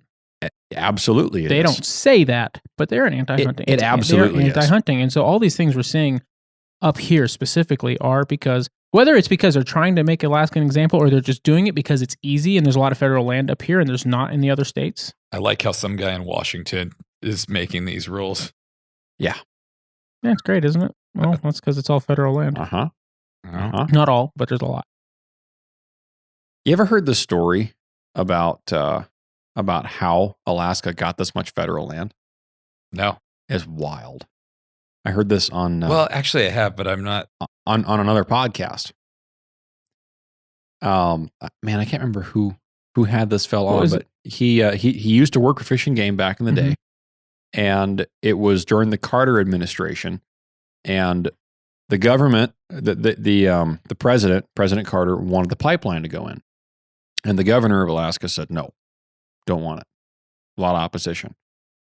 President said the pipeline goes in, or you're going to regret it. And in a year, you're going to come back and beg me to put it in. And the governor said no. And now this is as related over a podcast that I listened to from this Fish and Game guy. So that there could be some holes in this. But as I understand it, from what I understand so far, Carter then said, all right, national park time, baby, and locked up all the national parks. said this is no longer available for use. And the next year, pipeline project got approved. How come there's so much federal owned land then? Well, How okay, does that so have anything to do with that? outside of national parks, right? Because that is not run by the state. Right. That is a federal institution, right? Roosevelt And started I'm not that. against national park. No, but I'm against how much of Alaska is national parks, personally. Yeah, I could see that. That's, I mean, come on. How Yeah. much national park do you need? Right. Well, they kept expanding it for a while. We have- right? How many national parks up here? Well, remember with Denali originally, it was with Denali National Park. Originally, it was a smaller area, Yeah. and they were all concerned about people hunting in the area around it, so they expanded it. For years after all that Yeah. went through, there were guys still hunting in the parks. They said, nope, we refuse to recognize the federal's reach up here, until guys started getting busted and they made examples out of them. Obviously, the law is the law. And if you get caught, you're going to pay for it, right? Yeah. But there were a lot of guys that kicked back against that. Yeah. I don't know. See, I'm for a place like Denali National Park. There being areas of it non-hunting. I'm for that. I am not. I'm not for I would be open to much of it being opened up to hunting. Yeah. Keep the touristy areas closed. Yeah. Keep those places wild, That's the thing. right? But don't allow road access. Mhm. Don't allow anything new to be done. If you want to hunt there, it's walk or fly. Okay, don't let them fly. If you want to hunt there, it's walk. But it's open, because to me, Mhm. a national park has so much more value There because are it's places, a resource. There are places in Denali National Park where no tourist goes. You mean Nobody. the No majority access. of Denali National Park, no tourist goes. Right. Wrangell, St. Elias. Yeah. Nobody's going out there. There's a parking lot there. Yeah. I'm sure there's some hiking trails. Or You can whatever, go but- into McCarthy, Yeah. the old mine in there. Outside of that, how much tourism's going on out there? Maybe some helicopter ski tours. There's places in the Chugach. Nobody's, I may be wrong. going on out this. there to be a I tourist. think the majority of the reason Alaska has more federal land than most of the other states is because Alaska was purchased from Russia Right. late Yeah. in the game, right? Yeah. And it didn't become a state late in the game. Yeah. Right. And then there was all these treaties that had to be signed between the natives populations. Mhm. We had Gary Yeah. from Venatai Yep. on, right? And he talked about how they actually are one of the only tribes that still fully owns and controls their land, the Gwich'in Yes. people. They have autonomy. How did they get that land? Yeah. Well, because the Senate, Yeah. there was congressional hearings, Gave them and the they basically option. Yeah. gave everybody, they gave all these tribes, all right, this is your land, this is your land, this is your land. But they also kept some of it, Mhm. right? And I think it's because, I think majority of the reason there's so much federal land in Alaska has to do with how late in the game it came in, and the whole trying to do things in a nicer way than who did in most of the other states Yeah. early on, right? Yeah. Most of the other states, it's all state land because, well, it was part of the condition of that state being part of the union. Sure. Alaska didn't start their way. The federal government owned Alaska Mm-hmm. when it became part of the union. Right. I believe that's why I learned all this in my Alaska history at one point. I don't remember most of that, but I believe that's the reason why so much of it is federal land, and why it's split up between so many different federal agencies too. It's not just BLM. This is the problem, though. We're a state. We are. You can't operate off of how it was in the old days. Well, it's not how it was in the old days. It's because it's land that is owned by the United States of America, not owned by the state of Alaska. The state of Alaska was formed after yeah, but the land once was it- purchased once by the it state, becomes, by the government. Once it becomes a state, the state has the right to manage its own resources. I agree with that. I don't think the federal government should have the right to manage Right. on its land, Right. just as much as I don't have the right to manage what's on my land Mhm. in this state. I Right. own that land, Right. but I can't manage what's on it. Yeah. Exactly. See, I agree with you on that point. I don't have a problem with the federal government owning land in Alaska. No, but In they fact, shouldn't. It's not a bad thing. It's kept a lot of Alaska wild that wouldn't But be. they shouldn't be telling people where they can and can't hunt. Correct. They shouldn't have that kind of to me, that's overreach. Mm-hmm.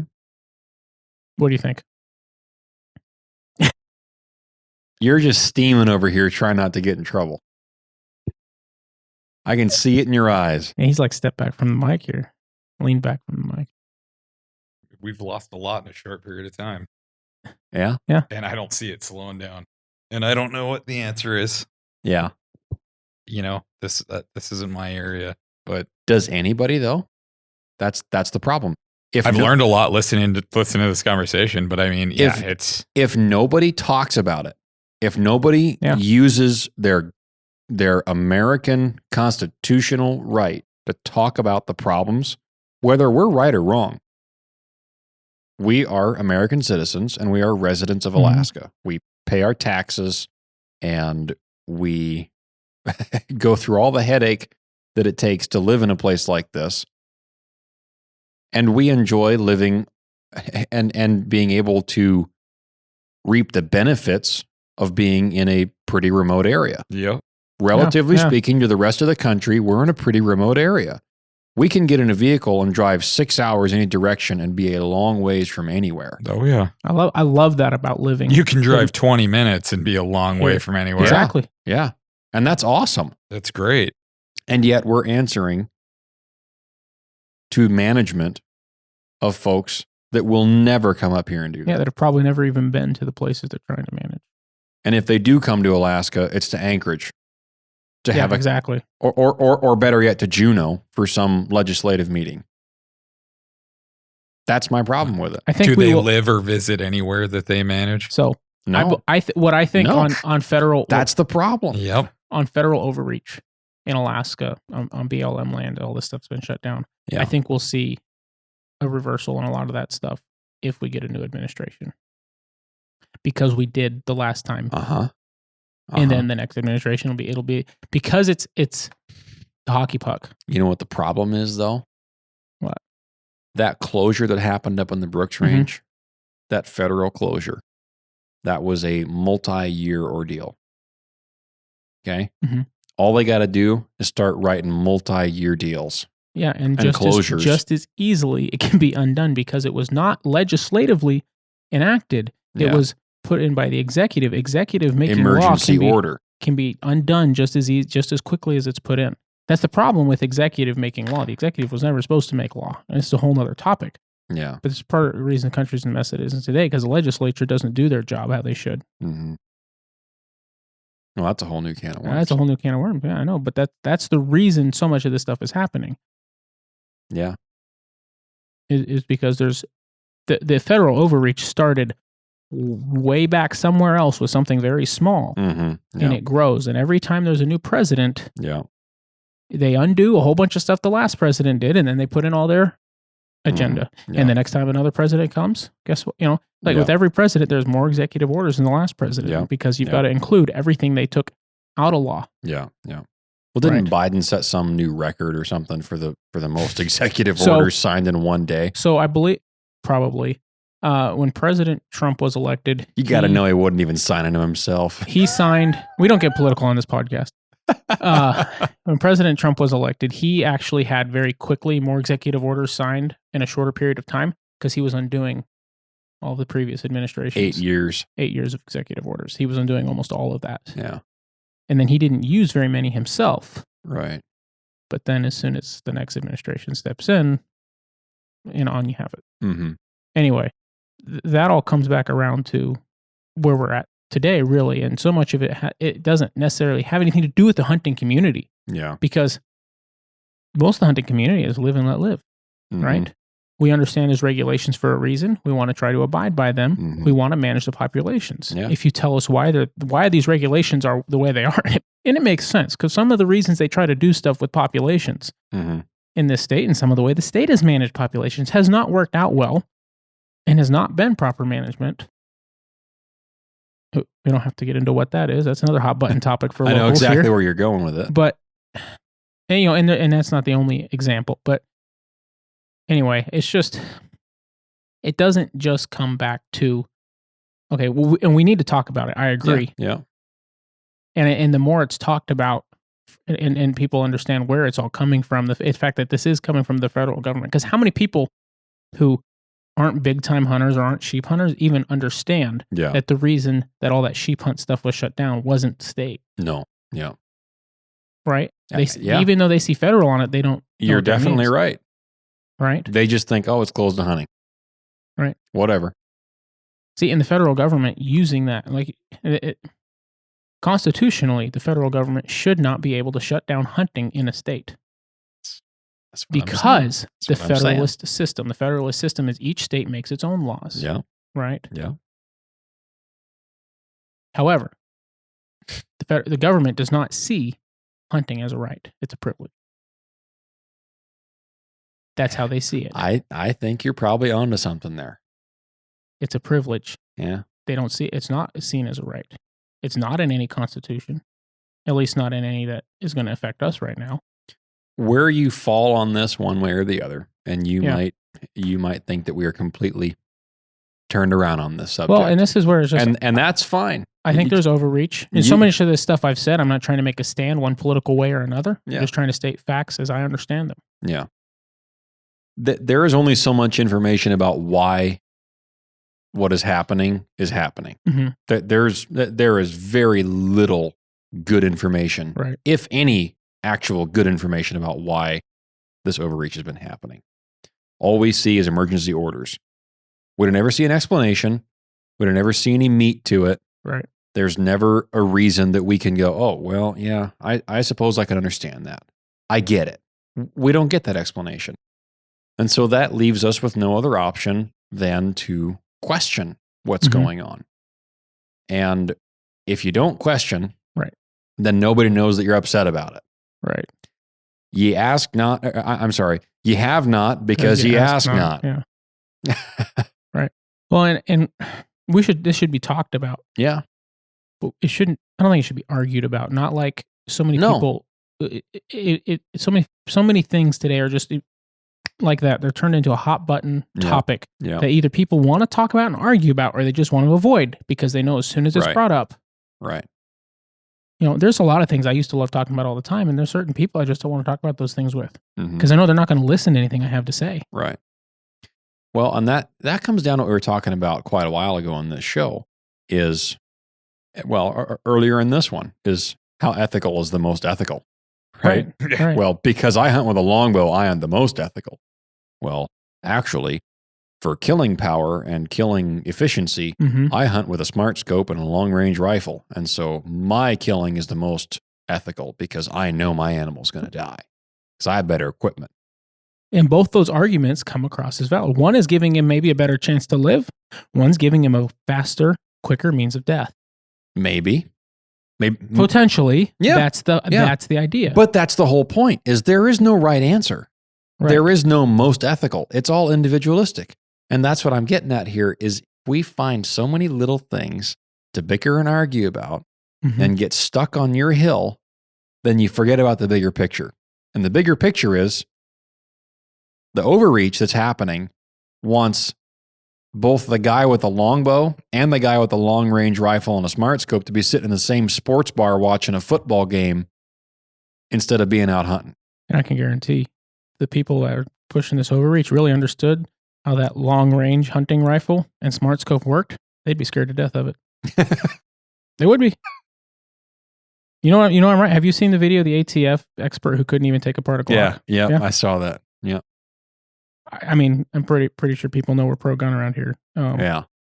Just a little you bit. could, but yet, they had a gold 45 there in 1911 on that table too, which they were talking about how this is a favorite cartel weapon and it's so dangerous because it's gold and it has Santa Muerte on it.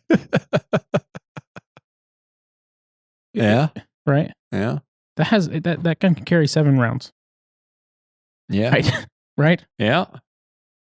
Uh-huh.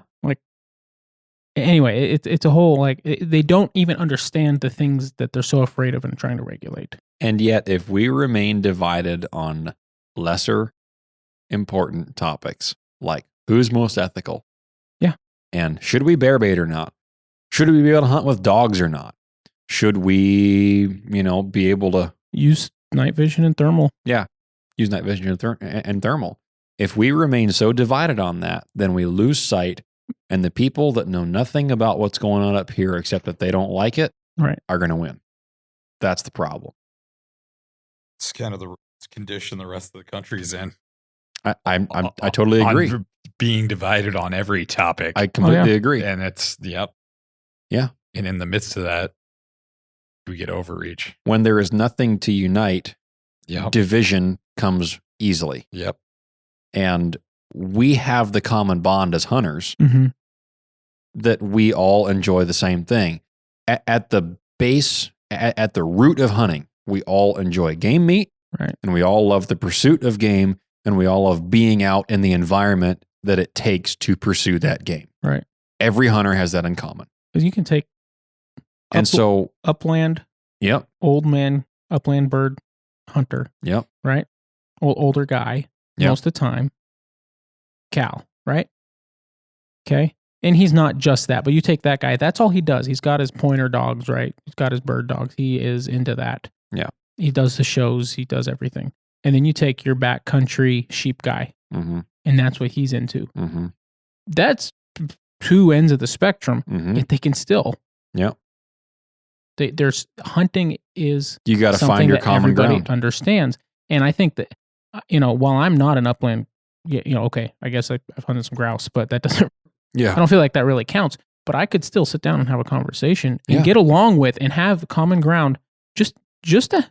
It's a point in which you can connect. When I went down to Virginia in January to that sportsman's banquet down there at that church, okay, when I got up and spoke for I don't know, it was like 5 minutes. One of the things that I said was, coming down here, the thing that I noticed the most, that immediately stuck out, as soon as folks started funneling through that hall area, past the table, and talking to me, they're all hunters. They all like being outside, but they're doing something completely different than I am. Right. But I still relate to them. They're still talking to me about knives and guns and gear and being outside and the weather and what's it like in Alaska? And well, yeah, down here we have, and that's something I said when I was talking to the crowd there is, I'm completely across the country on the other side. I'm an hour away from the Atlantic Ocean. And I live in Alaska. And yet everybody that comes by my table, we're talking and connecting about hunting. We've all got this in common. That is the great camaraderie that exists in hunting. And if you take it outside of your little deer camp circle, if you will, that's like the age-old comparison of hunting camaraderie, right? Everybody gets together for a couple of weeks during deer season, and all the buddies and family and fathers and sons and grandfathers and grandsons, or everyone piles uncles on a duck blind, or everybody piles on a duck blind. And they all get together and they all have that one thing in common. Even if you don't spend a lot of time with them the rest of the year, you all get together and you drink coffee and you get up early and you stay up late around the campfire telling stories and talking about this buck and that buck and wow, the weather today. And for deer season, you're just completely united and you go away from that and you feel refreshed. Imagine if the entire hunting community of Alaska came together and said, we don't like this. And we got together and talked to our local representatives and got on organizations that are going and lobbying and petitioning with our state government, which that does happen. That is happening right now. SCI pushes hard for us. SCI, Alaska Outdoor Council, there are a lot of options for you to get involved and be in the know. Actually, here in just a couple of days, there's that Alaska Outdoor Council banquet on Saturday. That I plan on going to if I can carve out enough time for it. I used to play this hunting game called The Hunter, and they had this multiplayer option. Yeah. And I played. You get on, and it was a very basic hunting game, meaning it was free, open world. Meaning you could just walk around, hunt animals, and you had your loadout, whatever you're going to hunt with, and you could have tree stands and all that kind of stuff. Sure. You could hunt Western, Eastern style, like there was that variety of hunting, and in maps, mimicking parts of the U.S. and parts of the world, and Australia and all that kind of stuff, right? But you could get on one of those maps and either host a multiplayer yourself, and other people would join you, or you could go join others. I literally played and talked to people around the world while playing a hunting game together. one of the most realistic hunting games, honestly, probably ever made. There's nothing about that game that people are going to get on and be like, ooh, this is fun, like Call of Duty. Mm-hmm. No, it's not like that. It literally would take time to sit and to try to hunt, to try to pursue an animal. Huh. And I could connect with people all over the world, not about that game, because what inevitably do you actually talk about? Yeah. Actually hunting. Yeah. Right? New Zealand, Yeah. Australia, Britain, Canada. Like, I mean, Yeah. those were the big ones. But all over the world, Germany, hunters, Yeah. who had weren't able to hunt, so they got on this game. Yeah. And all over the world. Yeah. That's what. That exists in our town. People that, Yeah. you know, you go out in public, and I don't like talking to people just generally, you know, just walking around. I'm not going to walk through Sportsman's Warehouse and introduce myself to 15 different people. Right. But odds are a lot of them that are in there are interested in the same things generally than I am at the root of it. And we have to find a way as Alaska to figure out the problem that we're in. Yeah. How to get along, how to set aside the meaningless differences of ethics. And if it's legal and it's a moral thing to do, then knock it off. Quit arguing about it. That's Is there a lot of that going on? Oh, yeah. Yeah. Yeah. Long range, short range. Traditional bow, compound bow. Oh, yeah. Absolutely. I'm always just intrigued by everybody's means of. I am interested by it. Yeah. I if somebody does something different than I am, I'm asking questions like, really, how do you do that? Or why do you do that way? My first reaction is not to say, well, you don't ever do it this way. That's not how I look at it. Right. But that's a lot of people, you know, and oh my goodness, it especially exists amongst the gun world. And well, you don't shoot enough gun, and you're out there just wounding animals and enjoy shooting your moose 15 times with guns that are totally capable of doing it. And I have my own personal opinions about it. I might not do it with that gun, but I'm not going to talk a bunch of trash about them on the internet and demean somebody and try to embarrass them. And that's whole different can of worms. But people that say things to other people on the internet there's no consequence. Right. And they just say stuff because that's just how the internet is. It's the comment section of the hunting world. Right. And they are hurtful and demeaning, and it's just downright out of place. And that shouldn't exist in what we do. There's a certain page that we all are familiar with on Facebook. Yeah. You know what I'm talking about? Yeah. Oh, yeah. And it's just like, it's all it is. Just one beat down after the next. And it's just like, just get over it. But you know, and those are the same people that won't offer advice, right? Yeah. That are the first ones to beat somebody down for not doing it to their standard or doing it right in their eyes. Yeah. Right. And then somebody makes a post the opposite of whatever somebody did, right? Mm-hmm. And then you have the same amount of people saying the same things, just about the other way it was done. Going the other way. Yeah, when I say whether it was the gun or the method, it was, you know, the range it was shot. Yeah. So, there's so little actual encouragement. Well, that's part of the reason that we started this podcast was there's not a whole lot of good resources about Alaska that talk about hunting. There's just, there are very few. Well, everybody's so secretive too. And it's like, well, you can give the base. I'd rather have people getting educated so they're not doing stupid things. Yeah. That's why I advocate for what you guys do. Well, it's just like you get in here and you can lay out, like we have in previous episodes, your perfect recipe for predator calling, right? Everything you've learned and methods and things. And people are so afraid to do that, especially sheep hunters. Yeah. Right? Yeah. But if sheep hunters just got over themselves, don't have to talk about location, just talk about tactics. Yeah. Right? Yeah. The amount of what they're going to do is they're going to help the people who actually are going to get out there and do it, give them more success, which is going to increase the community. Mm-hmm.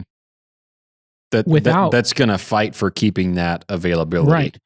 But they're so afraid that as soon as I say, that, if you do this, this, and this, and you don't have to give all your secrets, right? Yeah. Your big ones that you really like, okay, well, this secret is going to give away my location. Well, then don't use that, right?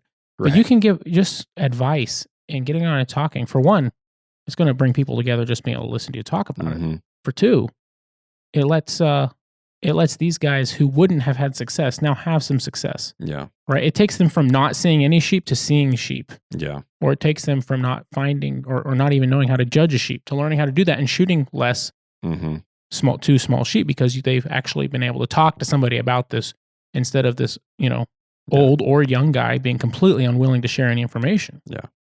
Which is understandable because you value that very highly. Right. And that's something that you want to keep to yourself. I understand where they're coming from. And I do the same thing with certain people. Absolutely, I do. I agree. But there's a difference between giving away too many secrets and just giving basic information of, hey, if you're interested in this activity, here's how you get started. Here's what you need. Here's what you don't need. And here's how to find a spot. I'm not going to tell you where to go. There's plenty of room in this state. We got a lot of area that doesn't get hunted. That's not national park yet. But that's not going to have some crazy effect on the sheep population. No. It's not going to have some crazy amount of sheep hunters that are now in your way. A lot of guys, they get the attrition rates high too, right? Yeah. Yeah, exactly. A lot of guys, they're like, oh, I got to cut the handle off my toothbrush and wrap my floss around my toothbrush, my half toothbrush handle. And I can't take water. And I mean, they're done right there. I mean, I don't ever carry floss, but you carry a toothbrush? Does your wife know about that? She does, and she hates it. What's floss? Yeah, I had to start flossing. What? But no, this is just that's so true. You just getting on here and talking about predator calling and what it takes is going to discourage a lot of people who thought they were interested in, like, no, it's just not worth it to me. It's a lot of work. But those who actually get out there are going to have success or have a better chance at it. And when you give people the chance to have success, you actually bring more people on to protect your rights. And the truth of the matter is, you could have the best sheep hunter in Alaska. And some of the best sheep hunters in Alaska have written books and given all kinds of information. Lou Bradley. Yeah. Has that contributed to a massive influx of sheep hunters? No. Or a massive amount of more rams killed? No. No. Probably a bunch of guys read that and went, well, I'm not going to be a sheep hunter. Exactly. Yeah. But being willing to get on and do it. No. I thought I wanted to do this. Yeah. It's kind of like the opposite of Steve Rinnella's brother, right? Who says that, nobody should ever publish what they do about hunting. You should only talk to your buddies about it. Because as soon as you publish it, it's going to bring out all these hunters. No, as soon as you publish it, it brings people together. As soon as you're willing to get on platform and say, listen, this is what I do, and you do it at a risk of being criticized. Yeah. Right. There's people who don't want to come on our podcast because they're afraid of what people think of them. Yeah. Right. Yeah. Right. And the truth of the matter is, who cares? Yeah. That's the way I feel about it. But the truth of the matter is, they'll get on Facebook. You buy food from a grocery store and that offends me. So, we're all offended. Oh boy. I think we should climb down off our soapbox. I think we should. I agree. But I just feel like part of bringing everybody together is getting off our high horses. It needs to be a united front. That's like as even much as we can. It's funny we're talking about this. Like I even like the ATA, right? So what about the ATA? Right? Yeah. What's that have to do with what I do? Mm-hmm. Everything. Right? Mm-hmm. I don't set still. Yeah. I don't set traps. But I operate under a trapping license. Right. Yeah. Right? My whole hobby revolves around what those guys are doing. Yeah. Right? For our rights. Yeah. It's like, look at that. I'm not a trapper. I got a bunch of buddies that are trappers. I'm not into trapping. It just doesn't do it for me, right? Yeah. But it's got everything to do with what I'm doing. Right. Yeah. So I go, well, I'm not going to support those guys. That's not my deal. There you go. Yeah. Exactly. Exactly. And one thing leads just, to another. Just for clarification, the ATA is the Alaska Trappers Association. Right. Yep. Good clarification. And for years, I'm like, everyone's like, oh, are you in the ATA? Are you in? And that's actually something I want to get more involved with lately because of all these current events, right? Yeah. Because for a long time, I'm like, well, that doesn't apply to me. That doesn't Yeah. have Right. anything to do with what I do. It has everything to do It with has a what lot I do. to do with what you And do. how those guys are doing has everything to do with how I'm doing, Yeah. right? Yeah. And what my rights look like, Yep.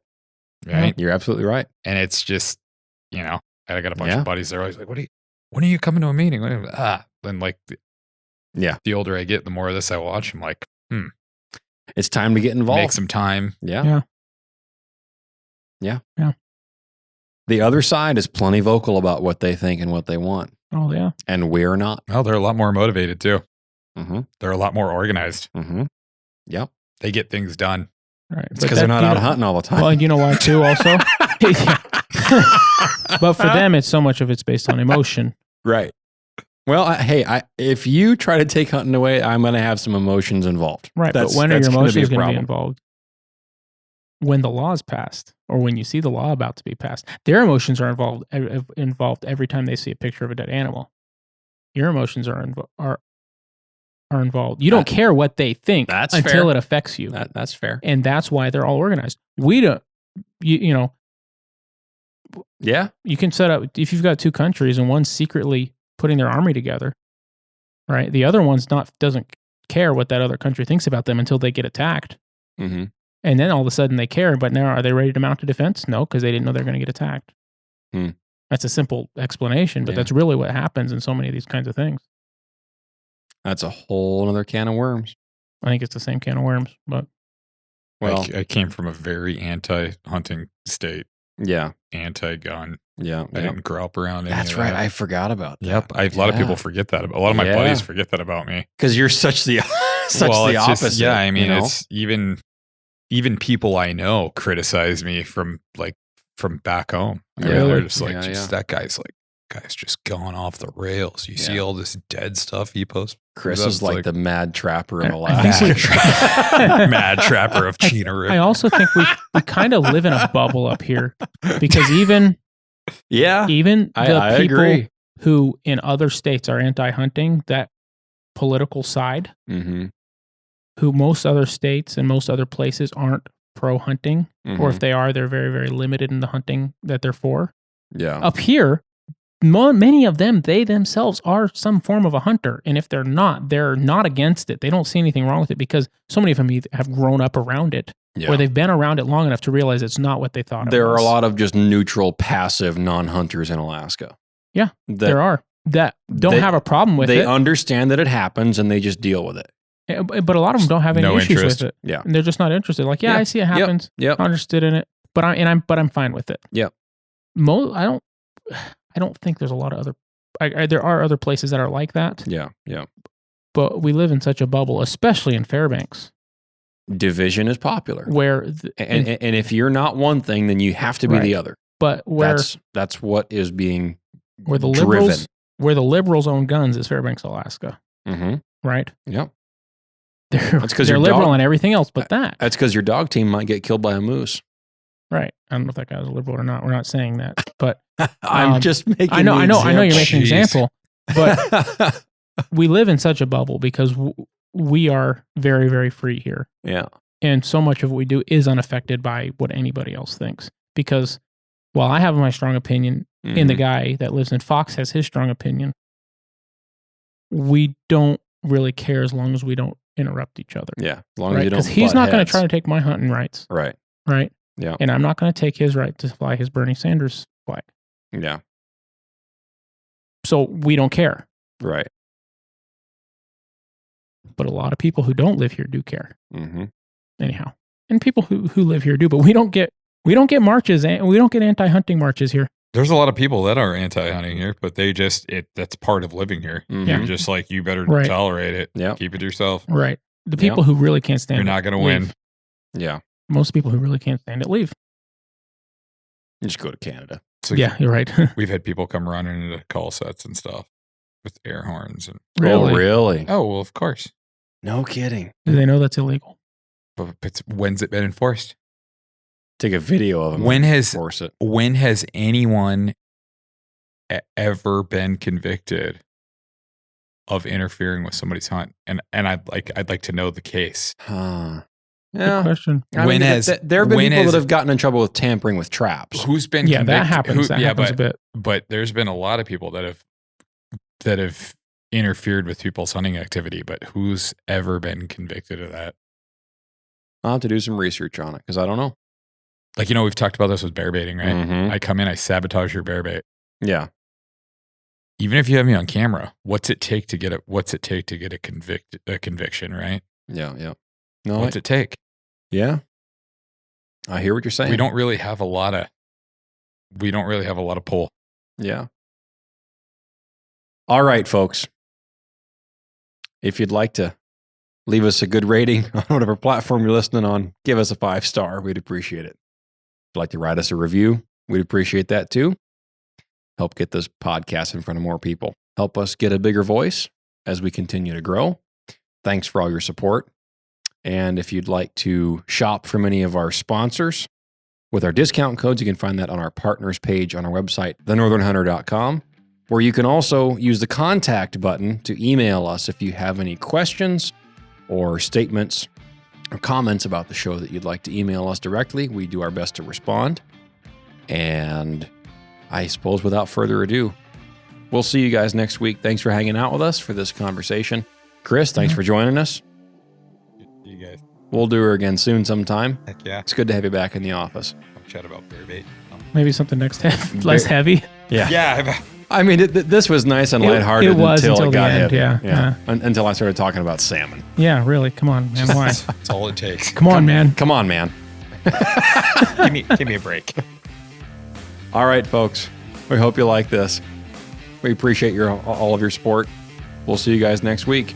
Until then, get out there, get after it, and good luck.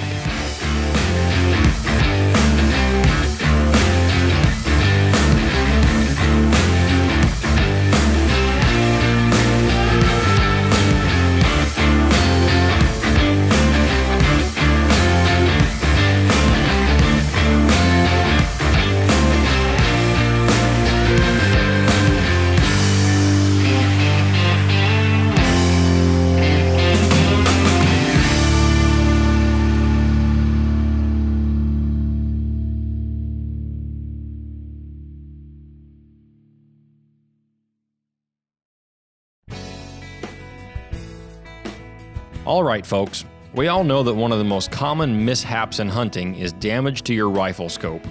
Last year, I found the solution to that problem with the Stealthy Hunter rifle cover. It wraps around your scope and actions securely to protect it from getting knocked off of zero or even severely damaged. Stealthy Hunter also has a glassing pad and a wide variety of supplements for the outdoorsman, such as protein powder, CBD products, turmeric, and gut health supplements. They also make a lightweight trauma kit weighing in at just 14 ounces that includes everything you need and nothing you don't for all of your backcountry medical emergencies. To shop all of their equipment and supplements, go to stealthyhunter.com and enter the discount code at checkout, The Northern Hunter, to save on your order today. All Stealthy Hunter equipment is proudly made in the USA.